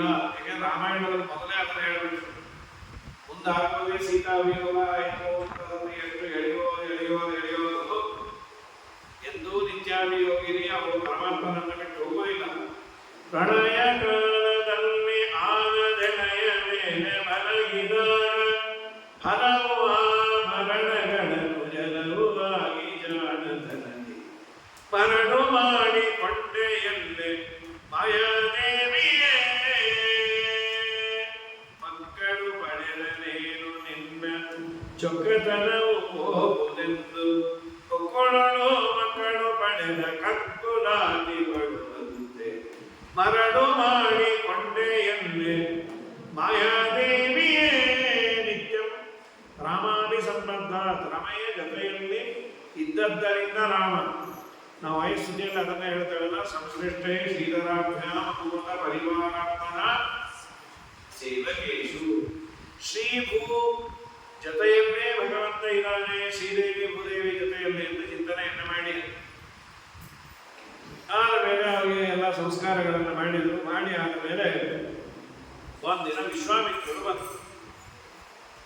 ವಿಶ್ವಾಮಿತ್ರರು ಬರೋ ಕಾಲಕ್ಕೆ ಇವನು ಆದರದಿಂದ ದಶರಥ ಬರಬೇಕು, ನೀವು ಬಂದದ್ದು ಬಹಳ ಸಂತೋಷ, ಏನು ಬೇಕು ಕೇಳ್ಕೊಡ್ರಿ, ಏನು ಬೇಕಾದ್ರೂ ಕೊಡ್ತೇನೆ. ಆಗ ಬಂದ್ರು, ನಾನೊಂದು ಯಜ್ಞವನ್ನು ಮಾಡ್ತಾ ಇದ್ದೇನಲ್ವಾ, ದೈತ್ಯರು ಬಂದು ಅದನ್ನು ಆಗಾಗ ಹಾಳು ಮಾಡಿ ಹೋಗ್ತಾರೆ, ನಿನ್ನ ಮಗನನ್ನ ಕೊಟ್ಟು ಕಳಿಸಿದ್ರೆ ಆ ದೈತ್ಯರ ಸಂಹಾರವನ್ನು ಮಾಡಿಸಿ ಅವನ ಕೈಯಲ್ಲಿ ವಾಪಸ್ ಕಳಿಸ್ತೇನೆ. ಮೂರ್ಛೆ ಹೊರೋದ ದಶರಥ. ನಾನು ಬಿಟ್ಟೇ ಗೊತ್ತಿಲ್ಲ ಪಾಪ. ವಾಲ್ಮೀಕಿ ಋಷಿಗಳು ಹೇಳ್ತಾರೆ, ಸ್ವಾಮಿ ನಾನು ಬೇಕಾದ್ರೆ ಬರ್ತೇನೆ, ನನ್ನ ಮಗನ ದಯಮಾಡಿ ಬೇಡ. ಅವರಂದ್ರೆ ನಾನು ನೀನು ಹೋಗಿ ಏನು ಮಾಡೋದು, ಯಾವುದೋ ಒಂದು ಭಾರ ಇತ್ತು ಕೆಲಸಕ್ಕೆ, ಯಾರನ್ನ ಕರ್ಕೊಂಬ ಅಂದರೆ ಇವನು 70 ವರ್ಷ, ಇನ್ನೊಂದು 90 ವರ್ಷದವ್ರು ಹಿಡ್ಕೊಂಡ್ಬಿಟ್ಟ. ಈಗ ಅವ್ನು ಭಾರ ಎತ್ತು ಹೋಗಿ ಇವ್ರು ನಾನು ಕೂಡ್ಸೋದೇ ಕಷ್ಟ ಆಗ್ಬಿಡ್ತು, ಕರ್ಕೊಂಡ್ಬರ್ಬೇಕು, ಯಾರನ್ನೋ ಕರ್ಕೊಂಬ ಅಂತ ಅದು ಕೆಲಸಕ್ಕೆ ನೋಡಿ ಕರ್ಕೊಂಬರ್ಬೇಕು. ಪಾಪ 90 ವರ್ಷದವ್ರು ಏನು ಎತ್ತಕ್ಕಾಗುತ್ತೆ, ಅವ್ರು ತಪ್ಪಲ್ಲ, ಇವ್ರು ವಿವೇಕ ಬೇಕು. ದೊಡ್ಡ ಬಚ್ಚಿತ್ರ ಇರ್ಬೇಕು, ಯಾರನ್ನ ಕರ್ಕೊಂಬ ಅಂದ್ರೆ ಅವ್ರು ಕರ್ಕೊಂಬಂದ್ರೆ. ಹಾಗಾಗಿ ನೋಡಪ್ಪ ದಶರಥ, ನೀನು ಅಲ್ಲ, ನಿಮ್ಮ ರಾಮ ಬರಬೇಕು. ಸ್ವಾಮಿ, ನಮ್ಮ ರಾಮನನ್ನು ನಾನು ಕಳಿಸೋದು ಕಷ್ಟ. ವಸಿಷ್ಠರನ್ನು ಈಗ ತಿಳ್ಕೊಂಡು ವಿಶ್ವಾಮಿತ್ರರು ಅವರ ಮನೆ ಬಹುಮಾನ ಹೋಮ ಮಾಡ್ತಾ ಇರೋದು. ಆಚಾರ್ಯದಕ್ಕೆ ವಿಶ್ವಾಮಿತ್ರ ಅನ್ನಿಲ್ಲ, ವಿಶ್ವಸ್ಯ ಮಿತ್ರ ಅಂತ ಬಿಡಿಸಿ ಬರೀತಾರೆ. ತಾತ್ಪರ್ಯ ವಿಶ್ವಸ್ಯ ಮಿತ್ರ ಅಂದ್ರೆ ವಿಶ್ವಾಮಿತ್ರನೇ. ಆದ್ರೆ ಆ ವಿಶ್ವಾಮಿತ್ರ ಅನ್ನೋದು 2 ತರಹ ಸಮಾಸ ಆಗುತ್ತೆ, 2 ಥರ ಅರ್ಥ ಮಾಡ್ಬೋದು. ವಿಶ್ವಕ್ಕೆ ಅಮಿತ್ರ ಅಥವಾ ವಿಶ್ವಕ್ಕೆ ಮಿತ್ರ, ಅದಕ್ಕೆ ವಿಶ್ವಸ್ಯ ಮಿತ್ರಂ ಅನ್ನೋದು. ಏನು ವಿಶ್ವಾಮಿತ್ರ ಬಹಳ ದೊಡ್ಡವರು. ಸಾಮಾನ್ಯವಾಗಿ ನಿಮ್ಮ ಮನೆಗಳಲ್ಲಿ ಈ ತರಹ ಪೆದ್ದಾಗಿ ಆಡ್ತಾರೆ. ಅದು ವಿಶ್ವಾಮಿತ್ರ ಗೋತ್ರ ಇದ್ದು ಗಂಡನ ಕೋಪ ಗೀಪ ಇದ್ರೆ ಏನು ಮೆಜಮಾನ ಇಟ್ಕೋತ ಇನ್ನೇನು ವಿಶ್ವಾಮಿತ್ರ ಗೋತ್ರ ವಿಶ್ವಾಮಿತ್ರ. ಇದರಲ್ಲಿ ಇವರು ಸಂಧ್ಯಾವಂದನೆ ಬಿಟ್ಟು ಮಹಾನುಭಾವರು. ವಿಶ್ವಾಮಿತ್ರ ಗೋತ್ರ ಅಂತ ಹೇಳ್ಕೋ ಯಾವ ಅರ್ಹತೆಯೂ ಇರೋದಿಲ್ಲ. ಇವತ್ತು ಜಗತ್ತಿನಲ್ಲಿ ಉಪನಯನ ಆದ ಕೂಡಲೇ ಎಲ್ಲರೂ ಮಾಡುವ ಗಾಯತ್ರಿ ಮಂತ್ರವನ್ನು ಕಂಡುಕೊಂಡ ಮಹಾನುಭಾವರು ವಿಶ್ವಾಮಿತ್ರ. ಅಸ್ಯ ಶ್ರೀ ಗಾಯತ್ರಿ ಮಂತ್ರಸ್ಯ ವಿಶ್ವಾಮಿತ್ರ ಋಷಿ. ಯಾವ ಮಂತ್ರವನ್ನು ಜಪ ಮಾಡಿಕೊಳ್ಳುವುದರಿಂದ ಬ್ರಾಹ್ಮಣ್ಯವನ್ನು ಸಂರಕ್ಷಣೆ ಮಾಡಿಕೊಳ್ಳುವುದು, ಯಾವ ಮಂತ್ರವನ್ನ ಜಪ ಮಾಡುವುದರಿಂದ ವಾಕ್ಸಿದ್ಧಿಯನ್ನು ಪಡೆಯುವುದು, ಯಾವ ಮಂತ್ರವನ್ನ ಜಪ ಮಾಡುವುದರಿಂದ ಜಗತ್ತಿನಲ್ಲಿ ಬೇರೆಯವರ ಸಮಸ್ಯೆಗಳನ್ನು ಅವನು ಆಡುವ ಮಾತಿನಿಂದ ಪರಿಹಾರ ಮಾಡಬಹುದು, ಅಂಥ ಮಂತ್ರವನ್ನು ಜಗತ್ತಿಗೆ ಕೊಟ್ಟವರು ವಿಶ್ವಾಮಿತ್ರರು. ಆಮೇಲೆ ತುಂಬಾ ಪೇಷನ್ಸು ಇತ್ತು ಅವರಿಗೆ. ಮಹಾಭಾರತದಲ್ಲಿ ಒಂದು ಕಡೆ ಬರುತ್ತದೆ, ನಾನೇನಾದರೂ ಆಗಿ ಬ್ರಹ್ಮರ್ಷಿ ಆಗಬೇಕು. ಜಗ್ಮನಂ ಕ್ಷತ್ರಿಯ ಬಲಂ ಬ್ರಹ್ಮದೇಜೋ ಬಲಂ ಬಲಂ ಏಕೇನ ಬ್ರಹ್ಮದಂಡೇನ ಸರ್ವಾಸ್ತ್ರಾಣಿ ಯಮಾದಯತಿ. ಏನದು ನಿಮ್ಮ ಒಂದು ಬ್ರಹ್ಮದಂಡದಿಂದ ನಾನು ಬಿಟ್ಟ ಎಲ್ಲ ಅಸ್ತ್ರ ಎಲ್ಲ ಸಂಪೂರ್ಣ ನಾಶ ಮಾಡಿದ್ರಿ. ಧಿಕ್ಕಾರ ಇರಲಿ ಕ್ಷಾತ್ರ ಬಲಕ್ಕೆ, ನಾನು ನಿಮ್ಮಂತೆ ಆಗಬೇಕು. ಆಯ್ತು, ನೀವು ಆಗ್ತೀರಿ ಅಂತ ಒಂದು ಮಾತಾಡಿದ್ದು ಅನ್ನೊಂದು ಪ್ರಸಂಗವನ್ನು ಹೇಳಿದ ಮಹಾಭಾರತದಲ್ಲಿ. ಇವರು ಯಮಧರ್ಮರಾಜನೇ ವಸಿಷ್ಠರ ವೇಷ ಹಾಕಿಕೊಂಡು ಬಂದಿದ್ದ. ವಿಶ್ವಾಮಿತ್ರರು ತಮ್ಮ ಆಶ್ರಮದಲ್ಲಿದ್ದರು. ವಸಿಷ್ಠರು ಬಂದಿದ್ದಾರೆ, ಅವ್ರಿಗೇನಾದರೂ ನಾನು ಆದರ ಆತಿಥ್ಯ ಮಾಡಬೇಕು. ಸರಿ, ಏನ್ ಬೇಕು ತಮಗೆ? ಒಳ್ಳೆ ಖೀರನ್ನು ಮಾಡಿ, ಪಾಯಸ ಚೆನ್ನಾಗಿ ಮಾಡಿ ಅವರಿಗೆ ಕಾಯ್ತಾ ಇದ್ದಾರೆ. ಬಂದರು, ನಾನು ಇಲ್ಲೇ ಹೋಗಿ ಬರ್ತೇನೆ, ಆ ಪಾಯಸವನ್ನ ನಾನೊಂದು ಅಂಗಿಯಲ್ಲಿ ಹೇಳ್ತೇನೆ, ಹಾಗೆ ಇಟ್ಕೊಂಡಿರು. ತಲೆ ಮೇಲೆ ಹೀಗೆ ಇಟ್ಕೊಂಡಿರು, ತಲೆಗೆ ಕಚ್ಚಾಗಿಲ್ಲ, ಹೀಗೆ ಇಟ್ಕೊಂಡಿರು, ಬರ್ತೇನೆ. ಆಯ್ತು, ನೀವೇನು ಹೇಳ್ತೀರೋ ನಾನು ಕೇಳ್ತೇನೆ.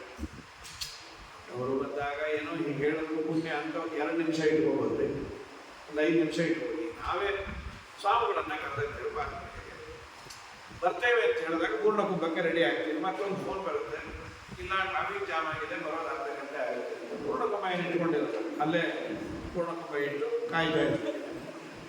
ಆಮೇಲೆ ಇನ್ನೊಂದು ಫೋನ್ ಬಂತು, ಇನ್ನೊಂದು ಅರ್ಧ ಗಂಟೆ ಆಗುತ್ತೆ ಅಂತ ಮತ್ತೆ ತೆಂಗಿನಕಾಯಿ ತಗೊಂಡ ಪಟಾರದ ಕೊಡದ.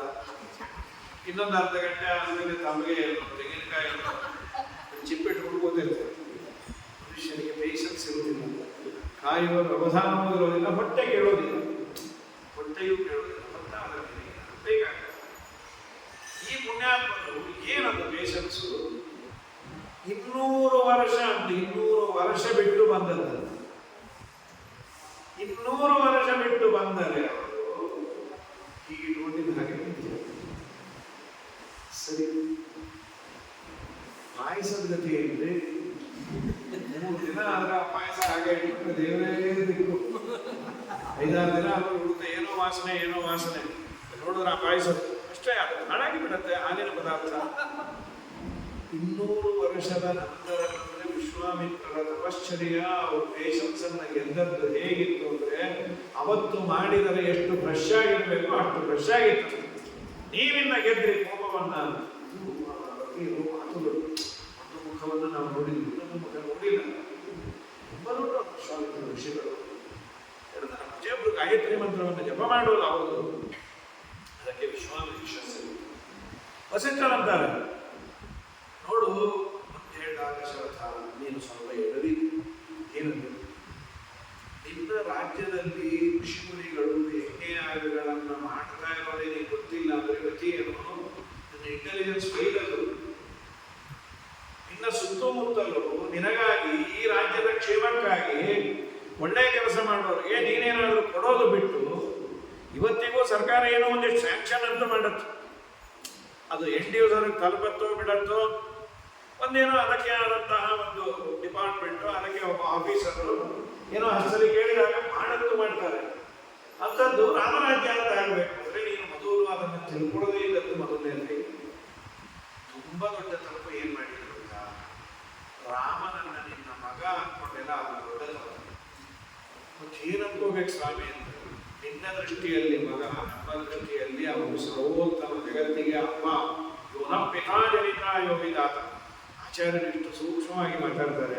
ಅತಾಭ್ಯವರ್ಧನ್ ಚತುರಾಕುಮಾರ, 4 ಮಕ್ಕಳು ಬೆಳೆದರು ಅಂತ ಹೇಳಿ ತತ್ವನಿರ್ಣಯದಲ್ಲಿ ಮುಂದಿನ ಸಾಲಿನಲ್ಲಿ ಹೇಳ್ತಾರೆ 3 ಜನ ಬೆಳೆದರು, ಒಬ್ಬ ಬೆಳೀಲಿಲ್ಲ ಅಂತ.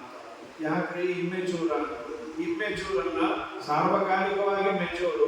ನಿತ್ಯ ಪ್ರಬುದ್ಧಸ್ಯ ತಸ್ಯ ವೃತ್ತಿ ಅಪೇಕ್ಷ ಲೋಕಸ್ಯ ಮಂದದೃಷ್ಟಿ. ರಾಮ ಏನು ಬೆಳೆಯೋದು ಇಳಿಯೋದು, ಅನಾದಿಕಾಲದಿಂದ ಅನಂತಕಾಲದವರೆಗೂ ಶಶ್ವಲೇಖ ಪ್ರಕಾರವಾಗಿ ಇರ್ತಾನೆ, ಒಂದೇ ರೀತಿ ಇದ್ದ ಅಂತ ಋಷಿಮುನಿಗಳಿಗೆ ಕಂಡ. ಈಗ ನಾವೆಲ್ಲ ಬೆಳಿತೇವೆ, ಇಳಿತೇವೆ, ಜೀವನದಲ್ಲಿ ಆಗ್ತದೆ. ದೇವರು ಬೆಳೆದ, ದೇವರು ಇಳದ, ದೇವರು ಸುಸ್ತಾಯಿತು, ವಯಸ್ಸಾಯಿತು, ಇದೇನು ಇಲ್ಲ, ಒಂದೇ ರೀತಿ ಇರ್ತಾನೆ. ಹಾಗಾಗಿ ನಿತ್ಯ ಪ್ರವರ್ಧನಾದ ದೇವರು ಬೆಳತಾ ಇಲ್ಲದ ಅನ್ನೋ ವ್ಯವಹಾರವೇ ತಪ್ಪು. ನೀನು ರಾಮನನ್ನ ಕೊಟ್ಟು ಕಳಿಸು. ರಾಮ ಯಾರು ಅನ್ನೋದು ಜಗತ್ತಿಗೆ ಗೊತ್ತಾಗಬೇಕಾಗಿದೆ. ಅದು ದೈತ್ಯರನ್ನು ನಾಶ ಮಾಡಲಿಕ್ಕೆ ಕ್ಷತ್ರಿಯ ಹುಟ್ಟೋದು, ಮರ್ಯಾದೆಯಿಂದ ಕೊಟ್ಟು ಕಳಿಸು. ಸ್ವಾಮಿ ಅಷ್ಟೇನಾ? ಅಷ್ಟೇ. ಇದಾದ ಮೇಲೆ ಕರೆದುಕೊಂಡು ಹೋಗಿದ್ದಾರೆ. ತಾತ ಮಂತ್ರೋ ಪ್ರವಕ್ಷ್ಯಾಮಿ, ಬಲ ಅತಿಬಲ ಅನ್ನೋ ಮಂತ್ರವನ್ನು ನಿಮಗೆ ನಾನು ಉಪದೇಶ ಮಾಡಿದ್ದೇನೆ. ಮಾಡ ವಿಶ್ವಾಮಿತ್ರರು ಕೇಳಿದ್ರು, ಮಾಡಿ ಸ್ವಾಮಿ. ಸ್ವಾಮಿ ಮಂತ್ರ ಯಾಕೆ? 1 ವಾರ ನೀವು ಉಪವಾಸ ಇರಬೇಕು. ದೈತ್ಯರು, ನಾನು ಯಜ್ಞ ಪ್ರಾರಂಭ ಮಾಡ್ತೇನೆ, ದೈತ್ಯರು ಯಾವಾಗ ಬೇಕಾದ್ರೂ ಬರ್ಬೋದು. ನೀವು ಉಪವಾಸವೂ ಇರಬೇಕು, 24x7 ದೈತ್ಯರನ್ನು ನೋಡ್ತಾ ಇರಬೇಕು. ಅವ್ರು ಬಂದ ಕೂಡಲೇ ಅವ್ರು ಸಂಹಾರ ಮಾಡಬೇಕು. ಆಹಾರ ಇಲ್ಲದೆ ದೇಹದ ಅರಣ್ಯ ಇರಲ್ಲ. ಈ ಬಲ ಅತಿಬಲ ಅನ್ನೋ ಮಂತ್ರವನ್ನು ನೀವು ಪಾರಾಯಣ ಮಾಡಿಬಿಟ್ರೆ ಹೊಟ್ಟೆ ತುಂಬಿರುತ್ತೆ. ಈ ಮಂತ್ರ ಇದ್ದು ಬಿಟ್ರೆ 2 ಏಕಾದಶಿ 4 ಬಂದಿದೆ ನಮಗೆ. ಬಲ ಅತಿಬಲ ಇದೆಲ್ಲ ಮಂತ್ರಶಕ್ತಿಯಿಂದ ಸಾಮರ್ಥ್ಯವನ್ನು ಹೊಂದಿರೋದು. ಮಂತ್ರವನ್ನು ಪಾರಾಯಣ ಮಾಡಿ, ಮಂತ್ರ ಇಲ್ಲಿ ಮಂತ್ರ ಪಾರಾಯಣ ಮಾಡೋದು ನೋಡು ಹೊಟ್ಟೆ ತುಂಬೋದು. ಪರಿವಾರ ಜನಾನ ಮಾರ್ಗ ದುಃಖಂ ಪ್ರಯಯೋಪುರುಷರತ್ನಮೀಕ್ಷಮಾಣ ಇತಿನಾದ್ಭುತಮಸ್ಯ ಹಿ ಪ್ರಯಾಂತಿ ಸ್ಮೃತಿ ಮಾತ್ರ ಭವಿನೋ ಭವಾಪವರ್ಗಂ. ಮಧ್ವರ ಮುಖವನ್ನು ನೋಡಿದಾಗ ಅವರ ಜೊತೆ ನಡ್ಕೊಂಡು ಬರೋರಿಗೆ ಯಾವ ಆಯಾಸ ಇರ್ತಿರ್ಲಿಲ್ಲ. ಆಯಾಸ ಆಗಿ ಬರೋರು, ಮಧ್ವಾಚಾರ್ಯ ಇನ್ನೂ ಎಷ್ಟು ನಡಿಬೇಕು ರೀ ಅಂತ ಕೇಳಬೇಕು. ಮಧ್ವರ ಮುಖ ನೋಡಿದ್ರೆ ಮಧ್ವಾಚಾರ್ಯ ಇನ್ನೆರಡು ನಡಿಬೇಕು, ಇನ್ನು 5 ಬೇಡ 15 ನಡೆಯೋಣ ಅನ್ನೋರು. ಅವ್ರ ಮುಖ ನೋಡಿದ್ರೆ ಅಷ್ಟು ಎನರ್ಜೈಸ್ ಆಗೋರು. ಅದಕ್ಕೆ ನಾರಾಯಣ ಪಂಡಿತರಂತರು ಮಧ್ವಾಚಾರ್ಯರ ಸ್ಮರಣೆಯನ್ನು ಮಾಡಿದ್ರೆ ಸಂಸಾರವೇ ಕಾಣ್ತೀವಿ, ಅವ್ರ ಮುಖ ನೋಡಿದಾಗ ಹೊಟ್ಟೆ ತುಂಬಿತು ಅನ್ನೋದು ಏನು ದೊಡ್ಡದು. ಸರ್ವೋತ್ತಮನಾದ ಶ್ರೀರಾಮಚಂದ್ರನಿಗೆ ಆದರೂ ಸೌಜನ್ಯ ಮಂತ್ರವನ್ನು ಉಪದೇಶ ತಗೊಂಡ. ಮಂತ್ರೋಪದೇಶ ದೇವರಿಗೆ ಬೇಕಾ? ಒಂದು ಮಾತನ್ನ ಹೇಳ್ತಾರೆ, ಶ್ರೀರಾಮಚಂದ್ರನಿಗೆ ಉಪದೇಶ ಮಾಡುವ ಚಿಂತನೆ ಮಾಡಬೇಡಿ. ವಿಶ್ವಾಮಿತ್ರರು ರಾಮನ ಕಿವಿಯಲ್ಲಿ ಮಂತ್ರದ ಪಠನೆಯನ್ನ ಮಾಡಿದ್ರು, ಪಾರಾಯಣ ಮಾಡಿದ್ರು. ಯಾಕೆ ಅಂದ್ರೆ ನಾವು ಮಂತ್ರಸ್ತೋತ್ರಗಳನ್ನೆಲ್ಲ ಪಾರಾಯಣ ಮಾಡಬೇಕಾದ್ರೆ ಅಯೋಗ್ಯರ ಮುಂದೆ ಮಾಡಿದಾಗ ಸ್ವಲ್ಪ ಅದರಿಂದ ಆಗುವ ಫಲ ಕಡಿಮೆ ಆಗಿರುತ್ತೆ. ಅದನ್ನು ಮತ್ತೆ ರೀಎನರ್ಜೈಸ್ ಮಾಡಿಕೊಳ್ಳೋದು ಎಲ್ಲಿ ಅಂದ್ರೆ ದೊಡ್ಡವರಿದ್ದ ಸ್ಥಳದಲ್ಲಿ, ಸ್ವಯಂ ವ್ಯಕ್ತ ಸ್ಥಳದಲ್ಲಿ, ತಿರುಪತಿಯೋ ಉಡುಪಿಯೋ ಪಾಚಕವೋ ಪವಿತ್ರವಾದ ಸ್ಥಳದಲ್ಲಿ ಪಾರಾಯಣ ಮಾಡಿ ಬಂದ್ರೆ ಮತ್ತೆ ಅದು ಸರಿಯಾಗುತ್ತೆ. ದೊಡ್ಡ ದೊಡ್ಡ ಗುರುಗಳು ಇದ್ದಲ್ಲಿ, ಆಚಾರಕರಾಚಾರ ಪ್ರತಿಮೆಗಳಿದ್ದಲ್ಲಿ ಪಾರಾಯಣವನ್ನು ಮಾಡಿ ಬಂದ್ರೆ ಮತ್ತೆ ಅದಕ್ಕೆ ತಾಕತ್ತಿದೆ. ಅದನ್ನು ಬಳಸಿದಾಗ ನಮಗೇನು ಬೇಕೋ ಅದನ್ನು ಪಡೆಯುವಂತೆ ಆಗ್ತದೆ. ಇದು ಒಂದು ಉದ್ದೇಶ. ಅದಕ್ಕೆ ವಿಶ್ವಾಮಿತ್ರರು ರಾಮನ ಕಿವಿಯಲ್ಲಿ ಅದನ್ನು ಪಾರಾಯಣ ಮಾಡಿದ್ದು ಉಪದೇಶ ಅನ್ಬೇಡ್ರಿ. ಹೌದು, ಅವ್ರಿಗೇನೋ ಸ್ವಾರ್ಥ ಇತ್ತು, ರಾಮ ಯಾಕೆ ಅದನ್ನು ಕೇಳಿಸ್ಕೊಂಡ? ಅದಕ್ಕೆ ಅವರಂತಾರೆ ಮನೆಯವರು, ನೀವು ಎಷ್ಟೇ ದೊಡ್ಡವನಾದ್ರು ಸಣ್ಣ ಮಕ್ಕಳು ಬಂದು ನಾವೇನಾದ್ರೂ ಹೇಳ್ತೇವೆ ಅಂದ್ರೆ ಹೇಳುವುದು ಪ್ರೋತ್ಸಾಹ ಕೊಡ್ಬೇಕು. ಮಗು ಬರುತ್ತೆ, ಆಚಾರ್ಯ ನಾನು ರಾಯರ ಸ್ತೋತ್ರ ಹೇಳ ಹೇಳು, 4 ವರ್ಷದ ಮಗು, ಅದು ಪಾಪ ಮುದ್ದಾಗಿ ಹೇಳುತ್ತೆ, ಪೂಜ್ಯಾಯ ರಾಘವೇಂದ್ರಾಯ ಪೂಜ್ಯಾಯ ಪೂಜ್ಯಾಯ. ಏನಿದು ರಾಯರ ಸ್ತೋತ್ರ ಅಂತ ಹೇಳಿ ಪೂಜ್ಯಾಯ ಪೂಜ್ಯಾಯ ಅದೇ ಇದೆ. ನಾನೇನೋ ಶ್ರೀಪೂರ್ಣ ಮಗ ಹೇಳ್ತೇನೆ ಅಂದ್ರೆ ಆಮೇಲೆ ಯಾರೋ ಬಂದು ಕಿವಿಯಲ್ಲಿ ಹೇಳೋದು, ರಾಯರೇ ನಿಮಗೆ ಪೂಜ್ಯಾಯ ಬಂದಿದ್ದೆ ನಿಮ್ಮ 20ನೇ ವರ್ಷಕ್ಕೆ, ಈಗೇನೋ ಖ್ಯಾತಿ ಬಂದಿದೆ, ನೀವು ಪೂಜ್ಯವೇ ಮೊದಲು. ಗೊತ್ತಾಯ್ತಾ? ಸಣ್ಣ ಮಗು ಬಂದು ಹೇಳಿದಾಗ ಕೇಳುವ ಸೌಜನ್ಯ ಬೇಕು. ಸಣ್ಣವರು ದೊಡ್ಡವರು ಯಾರೇ ಬಂದರೂ ಅದನ್ನು ಕೇಳುವಂತಹ ಅಂದರೆ ಶಾಸ್ತ್ರದ ಪರಂಪರೆ, ಜ್ಞಾನದ ಪರಂಪರೆ ಬೆಳೆಯುತ್ತೆ.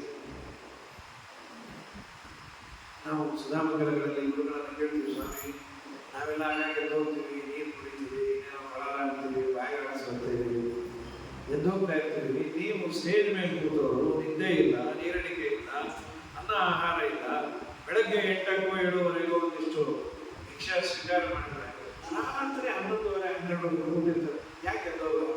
ಅವನ ಜೀವನದಲ್ಲಿ ಅವನ ದೊಡ್ಡ ಸಾಧನೆ ಟೀಕಾರಾಗಲಿ ಅಂತ ಅವನಿಗಿರುತ್ತೆ. ಏನೋ ಸ್ವಾಮಿಗಳು ಕೇಳಿಸ್ಕೊಳ್ಳಿ ಅನ್ನೋ ಉತ್ಸಾಹಕ್ಕೆ ಹೇಳ್ತಿರ್ತಾನಪ್ಪ. ಟೀಕಾರ ನಮಗೆ ಕೇಳೋದು ಪುಣ್ಯವೂ ಹೌದು, ಆದ್ದರಿಂದ ಕೂತಿರ್ತೀವಿ. ಎಂತ ದೊಡ್ಡ ಇವು ಕೇಳಿದ್ರು ಆಯ್ತು, ಕೇಳದೇ ಇದ್ರು ಆಯ್ತು. ನಾ ಇದನ್ನು ಯೂಟ್ಯೂಬಲ್ಲಿ ಕೇಳದೆ ಇರ್ಬೋದು, ಇನ್ನೇನೋ ಕಾರವಾರ ಇದೆ ಇರ್ಬೋದು. ಒಂದಿನ 8 ದಿವಸ ಕೂತಿರ್ಬೇಕು. 8 ದಿವಸ 12 ತಾಸು ಕದಲದೆ ಕೂತಿರಬೇಕು. ಸುಧಾಮಂಗಲಗಳಲ್ಲಿ ಸಮಗ್ರ ಸುಧಾ ಕೊಟ್ಟಾಗ ಜೀವನದ ಪ್ರೀತರಾಗ್ತದೆ. ಸಣ್ಣ ಮಕ್ಕಳು, ಸಣ್ಣ ಹುಡುಗರು ಯಾರೇ ಬಂದು ತತ್ವನಿರ್ಣಯ ಪರೀಕ್ಷೆ ಕೊಡ್ತೀನಿ, ತತ್ವೋದ್ಯೋಗ ಕೊಡ್ತೀನಿ, ತತ್ವಸಂಜ್ಞಾನ ಕೊಡ್ತೀನಿ. ಇವರು ತತ್ವನಿರ್ಣಯವನ್ನು ಪೂರ್ಣ ಮಾಡಿದ್ದಾರೆ. ಹೇಳಿ, ಆ ಗ್ರಂಥದಲ್ಲೂ ಹೇಳೋದಾದ್ರೆ ನೀನು ಚಂದ್ರಿಕಾನೇ ಹೇಳೋದಾದ್ರೆ ಸುಧಾನೇ ಹೇಳೋದಲ್ಲ. ಯಾವ ಗ್ರಂಥವನ್ನ ನೀನು ಪಾರಾಯಣ ಮಾಡಿ ಒಪ್ಪಿಸ್ತೇನೆ ಅಂತ ನಾನು ಕೇಳಲಿಕ್ಕೆ ತಯಾರಿದ್ದೀನಿ. ಪ್ರೋತ್ಸಾಹನ ಕೊಟ್ಟು, ಸಂಭಾವನೆ ಕೊಟ್ಟು ಇಷ್ಟೆಲ್ಲ ಮಾಡುವುದು ಶಾಸ್ತ್ರ ಉಳಿಗೆ, ಶಾಸ್ತ್ರ ಬೆಳೆಗೆ ಅನ್ನೋ ದೃಷ್ಟಿಯಿಂದ 10 ಜನ ಇನ್ಸ್ಪೈರ್ ಆಗಲಿ, 10 ಜನರು ಈ ಮಾರ್ಗಕ್ಕೆ ಬರಲಿ ಅನ್ನೋದು ತುಂಬಾ ದೊಡ್ಡ ಗುಣ. ದೇವರು ಕೊಟ್ಟಿರಬೇಕು ಹೃದಯ ವೈಶಾಲ್ಯತೆ. ಹಣ ಎಷ್ಟು ಖರ್ಚು ಬರ್ತಾರೆ. ಇನ್ನೊಂದು ಸುಧಾಮಂಗಲಕ್ಕೆ ಹೋದಾಗ ಅವರ ಕೈಯಲ್ಲೆಲ್ಲ ಹೇಳಿಸಿ ತಪ್ಪಿಸೋದು ಏನು ಕಷ್ಟ ಇಲ್ಲ, ಇವ್ರಿಗೇನು ಬರಲ್ಲ ಅಂತ ಮಾಡೋದು, ಬರದ್ದೇ ಅಂತ ಮಾಡಿ ಅವರಿಗೆ ಲಕ್ಷಾಂತರ ರೂಪಾಯಿ ಕೊಟ್ಟು ಬರೋದು. ಯಾಕೆ? ದೇವರು ಪ್ರೀತನಾಗಲಿ. ಇದು ರಾಮಚಂದ್ರ ತೋರಿಸಿದ ಗುಣ. ಅವ್ರು ಎಷ್ಟೇ ದೊಡ್ಡವರಾದ್ರು ಸಣ್ಣವರು ಬಂದು ನಿಮ್ಮನ್ನು ಪಾರಾಯಣ ಮಾಡ್ತೇನೆ ಅಂದರೆ ಅವಶ್ಯ ಮಾಡಿ. ಇದು ರಾಮ ಹಾಕಿಕೊಟ್ಟ ಪಾಠ. ಇಲ್ಲಾಂದ್ರೆ ಎಲ್ಲರೂ ಹೇಳೋರಾದ್ರೆ ದೊಡ್ಡದೇ ಹೇಳಿಲ್ಲ ಅಂದ್ರೆ ಬೇಡ, ಸಣ್ಣದಂದ್ರೆ ಸಣ್ಣದು ಕಲಿತ್ರೆ ದೊಡ್ಡದು ಬರೋದು. ಆ ಸಂಧ್ಯಾವಂತ ಅದೆಲ್ಲ ಇಷ್ಟಪಡಲ್ಲ. ನೀವು ಹೇಳೋದಾದ್ರೆ ಸುಧಾ ಮಾತ್ರ ಹೇಳಿದರೆ ಸಂಧ್ಯಾವಂದನೆಯಿಂದ ಸುಧಾ ಯಾಕೆ? ಅದೊಂದು ಸಂಧ್ಯಾವಂದನೆ ನಿಷ್ಠೆಗೆ ಮಾಡು, ದೇವರ ಪೂಜೆಯನ್ನು ಮಾಡು. ಆಮೇಲೆ ಗ್ರಂಥಗಳನ್ನು ಓದಬಾರದು ಅನ್ನೋದು ತಾತ್ಪರ್ಯ ಅಲ್ಲ. ನೀನು ಬೇಸಿಕ್ ಅನ್ನೇ ಮಾಡದೆ ಬೇರೆಯನ್ನು ಮಾಡೋದ್ರಿಂದ ಏನು ಪ್ರಯೋಜನ ಏನಿದೆ? ಶ್ರೀರಾಮಚಂದ್ರ ಸರ್ವೋತ್ತಮನಾದ ದೇವರು ಎಲ್ಲ ಗೊತ್ತಿದ್ರು. ವಿಶ್ವಾಮಿತ್ರರು ಶ್ರೀರಾಮನ ಕಿವಿಯಲ್ಲಿ ಪಾರಾಯಣ ಮಾಡಿದ್ರೆ ಅವರು ಕೇಳಿದ್ರು. ಯಾಕೆ ಕೇಳಿದ್ರು ಅಂದ್ರೆ ವಾದಿರಾಜರು ಈ ಅಭಿಪ್ರಾಯವನ್ನ ಹೇಳ್ತಾರೆ. ಋಷೇಹೇ ಕೇವಲಂ ಅಸ ಅನುಗ್ರಹಾರ್ಥಂ ಸಗುಣ ಪ್ರತಿಪಾದ ಶಾಸ್ತ್ರ ಮಹಾಮಂತ್ರಾಣ ಪ್ರತಿಪಾದಕ ಅಸ್ತ್ರ ಮಹಾಮಂತ್ರಾಣ ಅನಂತಂ ವಿಷ್ಣು ಸನ್ನಿಧೌ ಇತಿ ವಚನಾತ್ ಸ್ವಕರ್ಣ ಸಮೀಪೆ ಜಪೇನ ಜನಿತಾಸು ಅನುಗ್ರಹಾರ್ಥಂ ಕಸ್ತೂರಿ ಸಂಬಂಧೇನ ವಾಯೋ ಪರಿಮಲಾಖ್ಯ ಗುಣಲಾಭ. ಸಹಜವಾಗಿ ಬೀಸ್ತಾ ಇರುತ್ತೆ, ಒಳ್ಳೆ ಸುವಾಸನೆ ಮೇಲೆ ಬಂದ್ರೆ ನಮ್ಮ ಮೂಗಿಗೂ ಬಡಿಯುತ್ತೆ. ಹಾಗೆ ಜಪವನ್ನ ದೊಡ್ಡವರ ಹತ್ರ ಮಾಡಿದಾಗ ತುಂಬಾ ವಿಶೇಷವಾದ ಪುಣ್ಯ ಬರುತ್ತೆ ಅಂತ ರಾಮಚಂದ್ರ ಕೇಳಿದಾಗ ನಮಗೊಂದು ಪಾಠ ಹೇಳಿಕೊಟ್ಟು. ಇದಾದ ಮೇಲೆ ತಾಟಕ ಸಂಹಾರ ಆಯ್ತು. ಕೃಷ್ಣಾನಂದೋ ಘೋರಂ ತಾಟಕೆಯ ಸಂಹಾರವನ್ನು ಮಾಡಿ ಆಮೇಲೆ ಅವನು ಇನ್ನೊಬ್ಬ ಬಂದ,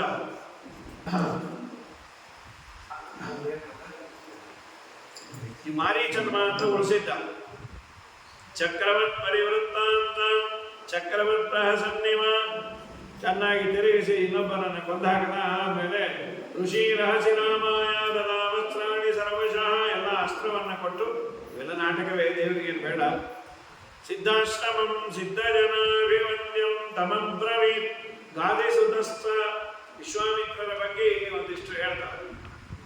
ರಾಮಾಯಣದಲ್ಲಿ ವಿಶ್ವಾಮಿತ್ರರು ಯಾರು ಏನು ಈಗ ಹೇಳೋದಲ್ಲ, ವಿಶ್ವಾಮಿತ್ರರಿಗೂ ವಸಿಷ್ಠರಿಗೂ ಆದಂತಹ ಎಲ್ಲ ವಿಷಯವನ್ನು ಹೇಳಿ ವಿಶ್ವಾಮಿತ್ರರು ಸಾಮಾನ್ಯ ಅಲ್ಲ ಅಂತ ಹೇಳಿ ರಾಮ ಮುಕ್ತೇಶು ವೀರೇಣ ಮಾರೀಚರು ಮಾತ್ರ ಏಟು ಬಿದ್ದಿತ್ತು ಓಡೋಟೋದು. ಸುಬಾಹುವನ್ನು ಸಂಹಾರ ಮಾಡಿದ. ಸುಬಾಹು ಮಾರೀಚ ಅಣ್ಣ ತಮ್ಮರು. ತಾಟಕಿ ಸುಬಾಹು ಇಬ್ಬರು ಕೃಷ್ಣಾರ್ಪಣ ಆದರು. ಮಾರೀಚ ಉಳ್ಕೊಂಡಿದ್ದ.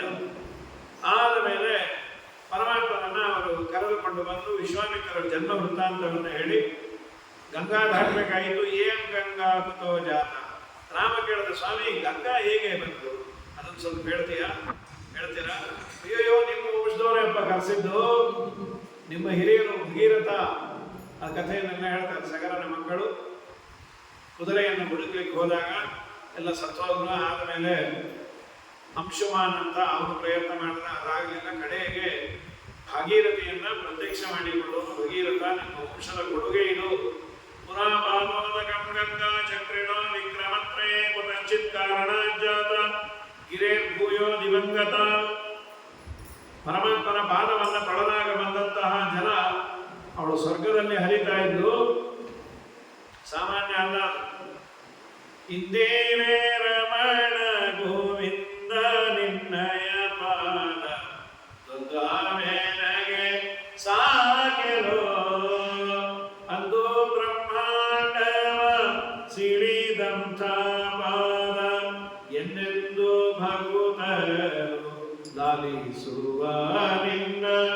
ಇಂದೇವೇ ರಮಣ ಗೋವಿಂದ ನಿನ್ನಯ ಪಾದ ದ್ವಂದ್ವಮೇನಗೆ ಸಾಕೆಲೋ. ವಾಮನನಾಗಿ ಬಂದು ತ್ರಿವಿಕ್ರಮನಾಗಿ ಬೆಳೆದು ಬ್ರಹ್ಮಾಂಡ ಕಟಾಹ ಒಡೆದು ಆ ಪಾದ ಒಳಗೋದಾಗ ಹೊರಗಿನ ನೀರು ಒಳಗೆ ನುಗ್ಗಿ ಬ್ರಹ್ಮದೇವರು ತೊಳೆದ್ರಪ್ಪ. ಬ್ರಹ್ಮ ತೊಳೆದಾಗ ಸಾಮಾನ್ಯ ನೀರು ತೀರ್ಥ ಆಗುತ್ತೆ ಅಷ್ಟೇ ಅಲ್ಲ. ನಾವು ಬಾವಿಯಿಂದ ತಂದಾಗ ಅದು ನೀರೇ. ಶಾಲಿಗ್ರಾಮ ಸ್ಪರ್ಶ ಆಯಿತು ತೀರ್ಥ. ಚೆಲುವೇಳ್ರಿ, ಚೂರೆ ತಗೊಳ್ರಿ, ತುಂಬ ಪಾಪ ತುಂಬ ಪುಣ್ಯವೂ ಇದೆ.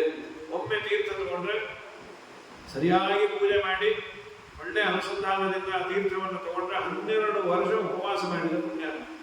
ದ್ವಾದಶಾಬ್ದೋಪವಾಸ ಪ್ರತಿಮ ಫಲಫಲಂ ನಿಸ್ಸೇವನಂ ಭಕ್ತಿಯುಕ್ತಂ. ಆಚಾರ್ಯರು ಕೊಟ್ಟ ತೀರ್ಥಕ್ಕೆ ಹೇಳಿರೋದು. ಯಾಕೆಂದ್ರೆ ನಾವು ಇದನ್ನ ಹೇಳಿ ಮಿಸ್ಯೂಸ್ ಮಾಡ್ಕೋತೀವಿ. ಒಂದ್ಸಲಿ ತೀರ್ಥ ತಗೊಂಡ್ರೆ 12 ವರ್ಷ ಉಪವಾಸ.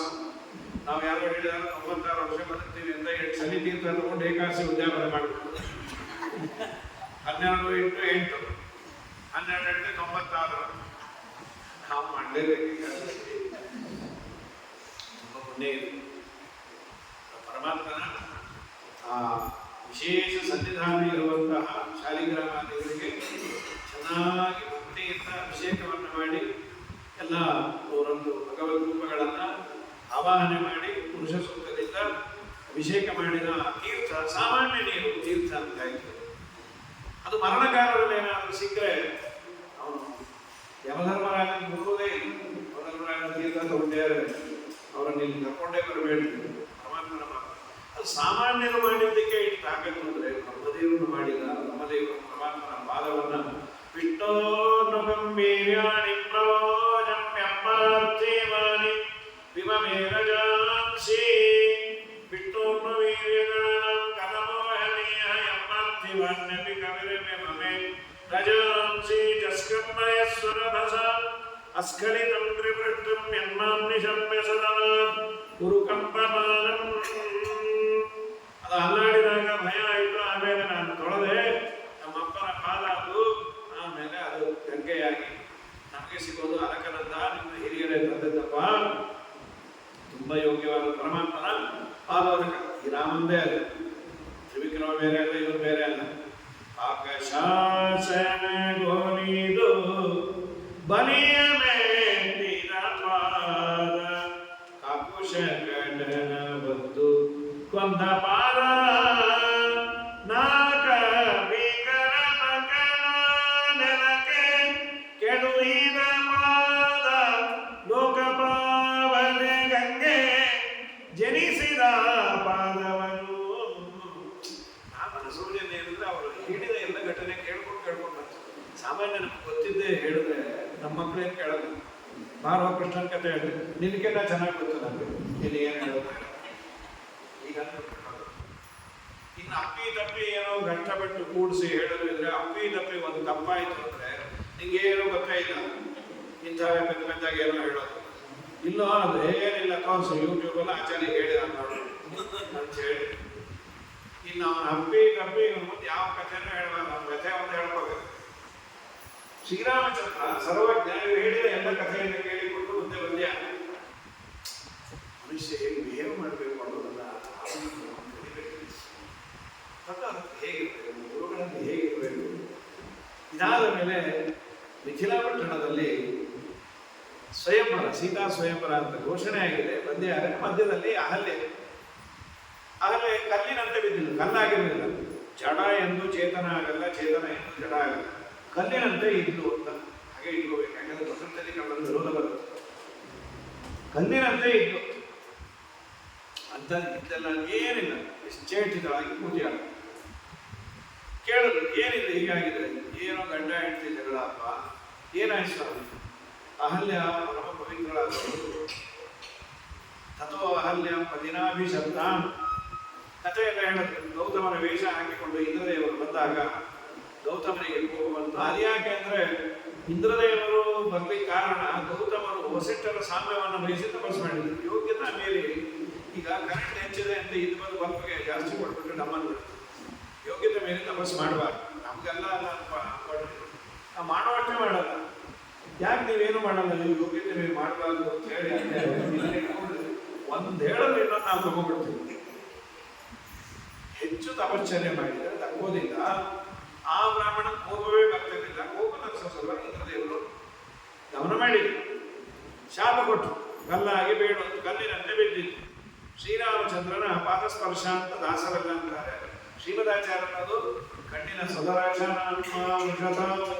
ಸುಯೋಜಯಾಮಾಸ ಸಗೌತಮೇನ. ನಮ್ಮ ಸಿದ್ಧಾಂತದಲ್ಲಿ ಪಾದ ಕಣ್ಣು ಏನು ತೊಂದರೆ ಇಲ್ಲ, ಸುಗತ ಬೇರೆ ಗ್ರಂಥಿತ, ಪಾದವೇ ಕಣ್ಣು, ಕಣ್ಣೇ ಪಾದ ಇರಲಿ ಅಂತೂ ನೋಡ್ದ.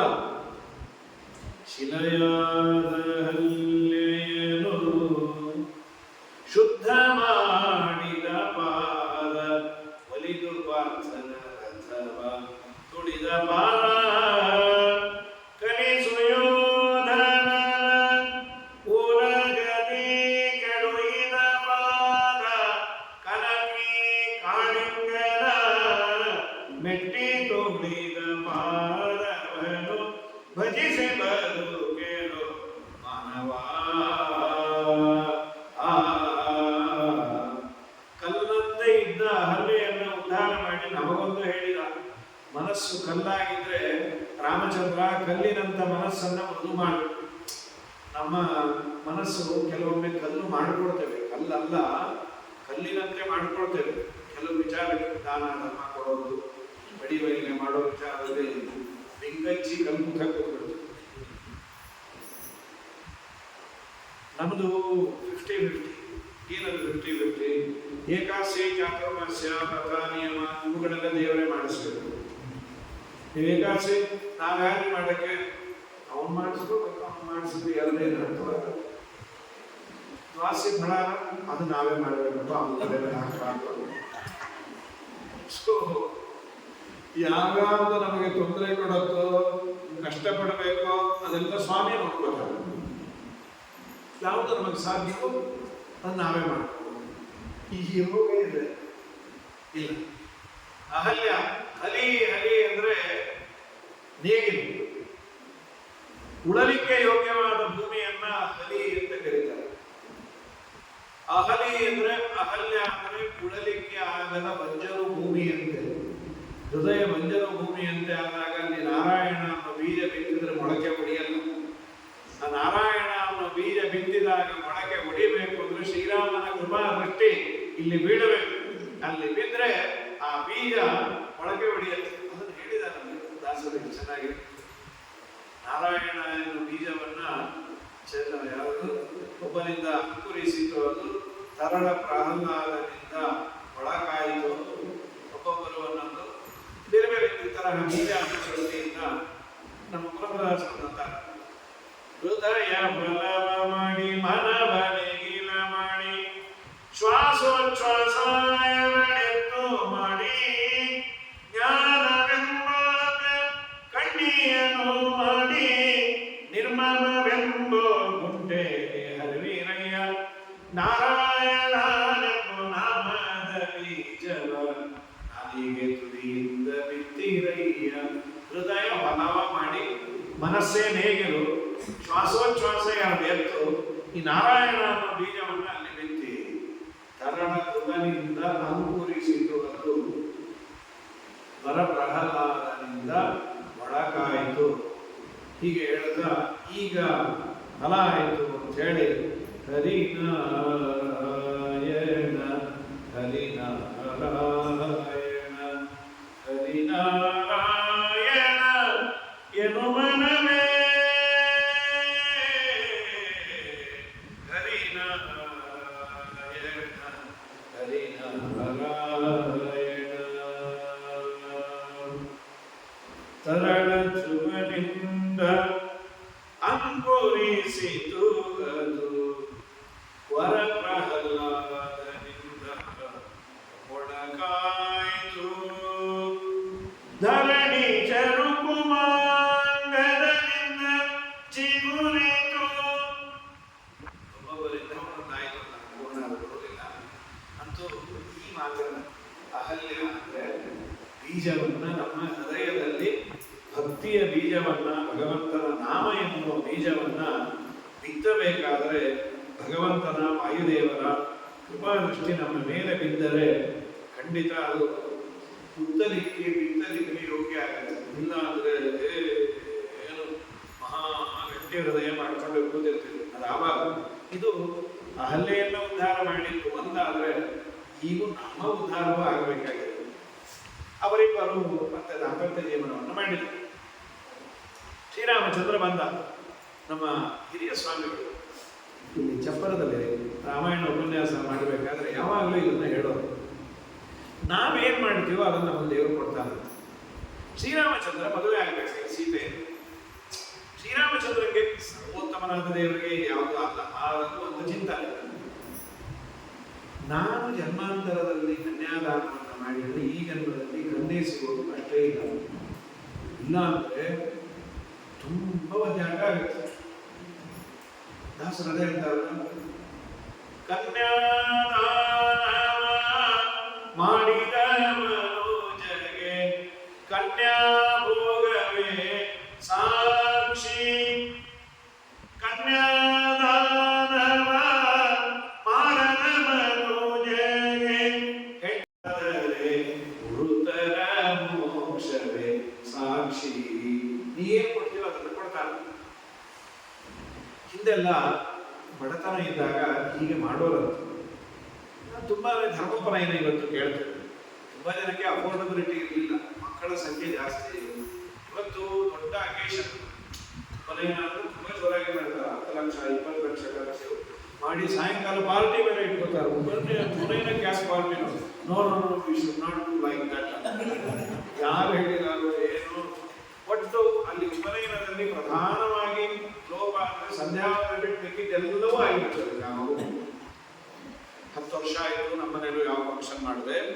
ಸೊ ಎಲ್ಲರನ್ನೂ ಕರೆದು ಎಲ್ಲರ ಕೈಯಲ್ಲಿ ಭಿಕ್ಷೆ ಹಾಕಿಸಿ ಯಾರ್ಯಾರು ಬಂದಿರ್ತಾರೋ ಏನೇನು ಸಿಕ್ಕಿದ್ದು ಹಾಕ್ತಾರೋ ಆಮೇಲೆ ಸಂಪ್ರದಾಯ ಸದ್ಯಕ್ಕೆ ಕಡೆಗೆ ಹುಡುಗ ಸಂಧ್ಯಾವನೆ ಮಾಡ್ತಾರ. ಅದು ಅವ್ರಿಗೆ ಆಚಾರ ಹೇಳ್ತೀವಿ, ನಮ್ಮ ಹುಡುಗ ಸ್ವಲ್ಪ ಕೊಂಡು ನೀವೇ ಮಾಡಿಬಿಡಿ ಅಂತ.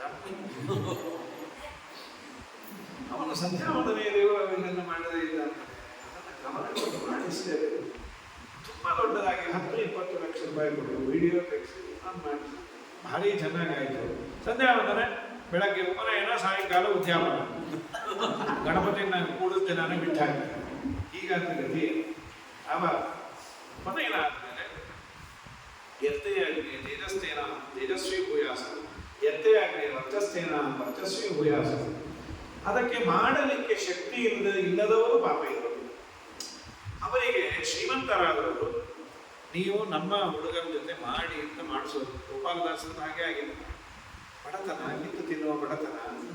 ಕುಲಕರ್ಣಿ ಗೋಪಾಲದಾಸರ ಮನೆಗೆ ಬಂದು ನಮ್ಮನೆಗೆ ವೆಂಕಮ್ಮನಿಗೆ ನಮ್ಮನೆಗೆ ಉಪನಯನ ಬರಬೇಕು. ಸ್ವಾಮಿ ಏನು ನೀರು ಅಥವಾ ಎಲೆ ಎತ್ತೋದು, ನೀರು ಬಡಿಸೋದು, ಹೋಮ ಹಚ್ಚೋದು. ಅಲ್ಲಮ್ಮ ಅತಿಥಿಯಾಗಿ ಬಾ. ಮೊದಲನೇ ಬಾರಿ ಪಾಪ ಅವಳು ಇನ್ವಿಟೇಷನ್ ನೋಡಿದ್ದು. ನಮ್ಮಂತ ದರಿದ್ರರು ನಿಮ್ಮನೆ ಬರಬಹುದಾ? ಇದೇನು ಓಡಾಡ್ತಾ ಇದ್ದೀವಿ, ಕೂಸಿಗೆ ಉಪನಯನ ಮಾಡೇ ಇಲ್ಲ.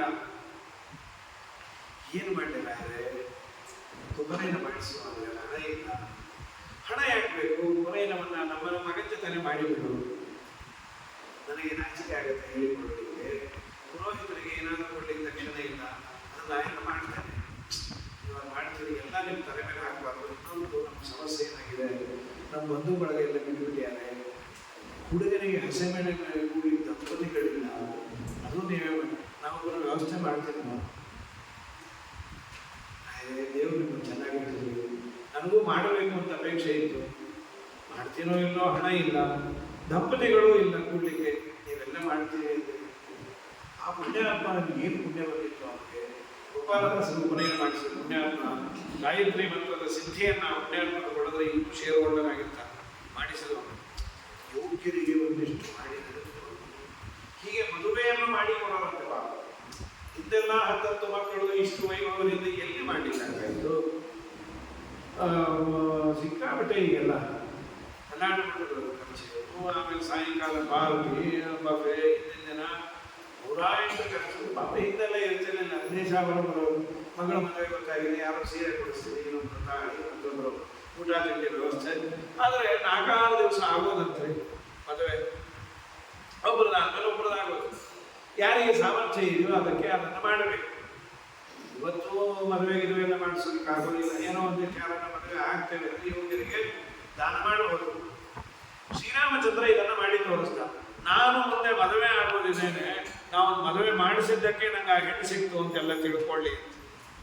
ಹೌದಪ್ಪ, ನೀನು ಹೊಸ ಮದುವೆ ಎಲ್ಲ ಅದೇ ಮಾಡಿಸ್ದೆ, ಯಾರೋ ಬಿಟ್ಟೋರು ಕೂಡಿಸ್ದೆ, ಹೊಸ ಮಾಡಿಸ್ಲಿಲ್ಲ, ಅದಕ್ಕೆ ಶ್ರೀರಾಮಚಂದ್ರ ಅಂತ. ನಾನು ಹೊಸದಾಗಿ ಮದುವೆ ಆಗ್ತಾ ಇಲ್ಲ, ಆದ್ರಿಂದ ಬಿಟ್ಟೋರ್ನೇ ಕೂಡಿಸಿದ್ದು ಅಂತ. ನಂದು ಲಕ್ಷ್ಮೀದು ಯಾವಾಗಲೂ ಅದು ಕಂಬು ಬೆಟ್ಟದ ಸುತ್ತ ಕಟ್ಟಿದ ಮಕ್ಕಳ ಸೂತ್ರ ಅಪೂರ್ಯವೆರಡು ಕರೆಯುವುದಿಲ್ಲ. ನೀನು ಏನು ಮಾಡ್ತೀಯೋ ಅದು ನಿನಗೆ ಒದಗಿಸ್ತಾನೆ ಅನ್ನೋ ಅಂಶವನ್ನು ತೋರಿಸಿದಂತ ಗುರುಗಳು ಯಾವಾಗಲೂ ಇದನ್ನು ಚಿಂತನೆ ಮಾಡಿ, ನಾನು ಒಂದನ್ನ ಮಾಡಿದರೆ ದೇವರು ನನಗೆ ಅದನ್ನ ಒದಗಿಸ್ತಾನೆ. ಇಲ್ಲಿ ಅಲ್ಲೇ ಉದಾರ ಆಯಿತು. ರಾಮನ ಮದುವೆನೂ ಫಿಕ್ಸ್ ಆಯಿತು. ರಾಮನಿಗೆ ಇದೆಲ್ಲ ಏನು ತೊಂದರೆ ಇಲ್ಲ. ಜಗತ್ತಿನಲ್ಲಿ ನೀನು ಒಂದು ಒಳ್ಳೆ ಕೆಲಸ ಮಾಡಿದೆ ಅಂದರೆ ನನ್ನ ಕೂಡ ದೇವರು ಇಟ್ಕೊಳ್ಳೋದಿಲ್ಲ, ರಿಟರ್ನ್ಸ್ ನಿನಗೆ ಅದನ್ನು ಸರಿಯಾಗಿ ಕೊಡ್ತಾನೆ ಅನ್ನುವಂತಹ ತಾತ್ವಿಕ ಸಂದೇಶ ಇದು. ಅದು ಯಾವುದೇ ರೂಲ್ ಆಸ್ ಅನ್ ಎಕ್ಸೆಪ್ಷನ್. ಕೆಲವು ರಿಟರ್ನ್ ಬಂದಿರೋದಿಲ್ಲ. ನಿಮ್ಮ ಮಾತು ಕೇಳಿ ಏನೋ ಮಾಡಿದೆ, ಏನೂ ಆಗ್ತಾ ಇಲ್ಲ, ಈಗ ನೀವೇ ಮಾಡಿಸ್ತಿರೋ ಇಲ್ಲೋ ಅಂತ ನಾವೆಲ್ಲ ಸಾಯಿಲ್ಲ. ಶಾಸ್ತ್ರ ಹೇಳಿದೆ, ಆಗಿರುತ್ತೆ, ನಂಬಿಕೆ ಬಿಟ್ಟು ಮಾಡಬೇಕು. ಇದಾದ ಮೇಲೆ ಅಲ್ಲಿಗೆ ಬಂದಾಗ ಈಗಿನ ನೇಪಾಳ ಸೀತಮ್ಮನ ಅವರ ಮನೆ ಅಲ್ಲಿಗೆ ಬಂದ್ಯಾರೆ. ಬಂದದ್ದನ್ನು ರಾಮನನ್ನು ನೋಡಿ ಊರವರಿಗೆಲ್ಲ ಆನಂದ ಆಯ್ತು. ಅವನಿಗೆ ಜನಕರಾಜನಿಗೆ ಎಷ್ಟು ಆನಂದ ಆಗೋಯ್ತು. ಓ ವಿಶ್ವಾಮಿತ್ರರನ್ನ ಕೇಳಿದ. ವಿಶ್ವಾಮಿತ್ರರು ಅಂದ್ರು, ನಿಮ್ಮ ಮಗಳಿಗೇನೋ ಸ್ವಯಂವರ ಘೋಷಣೆ ಆಗಿದೆ. ಹೌದು ಸ್ವಾಮಿ, ಈ ಹುಡುಗ ಆಗೋದು, ಈ ಹುಡುಗ ಆದ್ರೆ ಭಾಗ್ಯ ಸ್ವಾಮಿ. ಆದರೆ ಅಂತ ಏನಾದ್ರೆ ನಾನು ಪಣ ಇಟ್ಟುಬಿಟ್ಟಿದ್ದೀನಿ. ನಮ್ಮನೆಯಲ್ಲೊಂದು ಶಿವಧನಸ್ಸಿದೆ, ಅದನ್ನ ಎತ್ತಿದವರಿಗೆ ನಾನು ಕೊಡ್ತೇನೆ ಅಂತ. ಸ್ವಾಮಿ, ಅದು ಸಾಮಾನ್ಯ ಧನಸ್ಸಲ್ಲ, ಯಾಕಾಗಿ ಮಾಡಿದ್ದೀನಿ ಗೊತ್ತಾ? ನಮ್ಮ ಮಗಳು ಅದನ್ನು ಅನಾಯಾಸವಾಗಿ ಎಳ್ಕೊಂಡ್ಬಂದಳು. ಬೇರೆಯವರು ಆ ಧನಸ್ಸನ್ನು ಎಳ್ಕೊಂಡ್ಬರ್ಬೇಕಾದ್ರೆ 5,000 ಜನ ಬೇಕಾಗಿತ್ತು. ಇನ್ನು ಎಷ್ಟು ದೊಡ್ಡದಾಗಿರ್ಬೇಕು. 5,000 ಜನರಿಂದ ಬರಲಾಗದ, ಎಳೆಯಲಾಗದ ಆ ಧನಸ್ಸನ್ನ ನಮ್ಮ ಸೀತಮ್ಮ ಅನಾಯಾಸವಾಗಿ ಎತ್ತುತ್ತಾಳೆ. ಆ ಗಂಡ ಅನ್ನೋದು ಅದು ಎಳಿಲಿಕ್ಕಾಗಲಿಲ್ಲ ಅಂದ್ರೆ ಒಂದು ಸಂಸಾರ ಸರಿ ಇರೋದಿಲ್ಲ. ಅದಕ್ಕೆ ಅದನ್ನ ಬೇರೆಯವರೆಲ್ಲ ಬಂದೇ ಆಗ. ಇನ್ನೊಂದು ಆಚಾರ ನಿರ್ಣಯದಲ್ಲಿ ಹೇಳ್ತಾರೆ, ಸೀತೆಯ ಸಲುವಾಗಿ ಏನಾದರೂ ನಿನ್ನ ಮನೆಗೆ ಬಂದು ತಲೆ ಹರಟೆ ಎಂಥ ಬಲಿಷ್ಠ ಮಾಡಿದ್ರು ಅವರು ಸೋತೋಗ್ತಾರೆ ಅಂತ ವರ ಕೊಟ್ಟಿದ್ರು. ಹಾಗಾಗಿ ನಮಗೆ ಏನು ಭಯ ಇಲ್ಲ. ಆದರೆ ಆ ಧನಸ್ಸನ್ನ ಏರಿಸಿ ಆಗತ್ತಾ ನಿಮ್ಮ ರಾಮನಿಗೆ? ನಾನು ಹೇಳ್ತೀನಿ, ತಪ್ಪು ತಿಳಿಯೋದು ಬೇಡ, ಫಲ ಪರೀಕ್ಷೆ ಮಾಡಿದೆ ಅನ್ನೋದು ಬೇಡ. ಎಲ್ಲರಿಗೂ ನಾವು ರೂಲ್ ಇಟ್ಟದ್ದರಿಂದ ಶ್ರೀರಾಮಚಂದ್ರನ್ ಕೇಳಿದ್ರು, ಆ ಬಿಲ್ಲನ್ನು ಎತ್ತುತ್ತೀಯ? ಸ್ವಾಮಿ, ತಮ್ಮ ಅಪ್ಪಣೆ ಇದ್ರೆ ಎತ್ತುತ್ತೇನೆ. ಏನು ಒಳಗೆ ಆನಂದ ಜನಕರಾಜನಿಗೆ. ಎಲ್ಲರೂ ಅದನ್ನು ಬಗ್ಗಿಸ್ಲಿಕ್ಕೆ ಏಟು ಬಿದ್ದಿತ್ತು. ಹಾಗಿರಲಿಲ್ಲ. ಶ್ರೀರಾಮಚಂದ್ರ ಅದನ್ನು ಬಗ್ಗಿಸ್ಲಿಕ್ಕೆ ಹೋದಾಗ ಹೋದೇ ಹೋಯ್ತು. ಓ ಆನಂದ ಆಯ್ತು, ಇನ್ನೇನು ಕಟ್ಟೋದಿಲ್ಲ. ಅಂಥ ಗಟ್ಟಿ ರಾಮ ಶಿವನಲ್ಲಿ ಭಂಗ ಆಗಿದೆ. ಭಂಗ ಆದ ಮೇಲೆ ಸೀತಮ್ಮ ಆಚಾರ್ಯ ಬರ್ತಾರೆ, ಹೆಜ್ಜೆ ಮೇಲೆ ಹೆಜ್ಜೆ ಇಟ್ಟು ಪಕ್ಕದಲ್ಲಿ ಬಂದು ನಿಂತು ಅಂತ. ಸೀತಮ್ಮ ಸೊಂಟಕ್ಕೆ ಬಂದು, ಹೈಟ್ ಕಮ್ಮಿ ಇತ್ತು.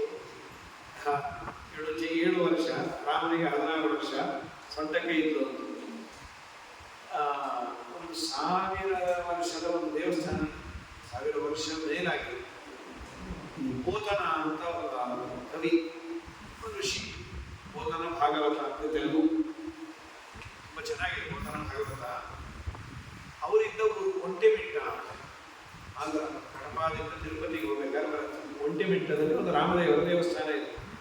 ಅದು 1000 ವರ್ಷದಕ್ಕಿಂತ ಹಿಂದಿನ ದೇವಸ್ಥಾನ. ಅಲ್ಲಿ ಅವರಿದ್ದದ್ದು. ಅಲ್ಲಿ ಈ ಕಲ್ಲಿನ ಕಂಬಗಳಿದೆ. ಕಲ್ಲಿನ ಕಂಬದ ಮೇಲೆ ಈ ರಾಮಾಯಣದ ಚಿತ್ರಣವನ್ನೆಲ್ಲ ಮಾಡಿದ್ದಾರೆ ಆ ಕಾಲದ್ದು.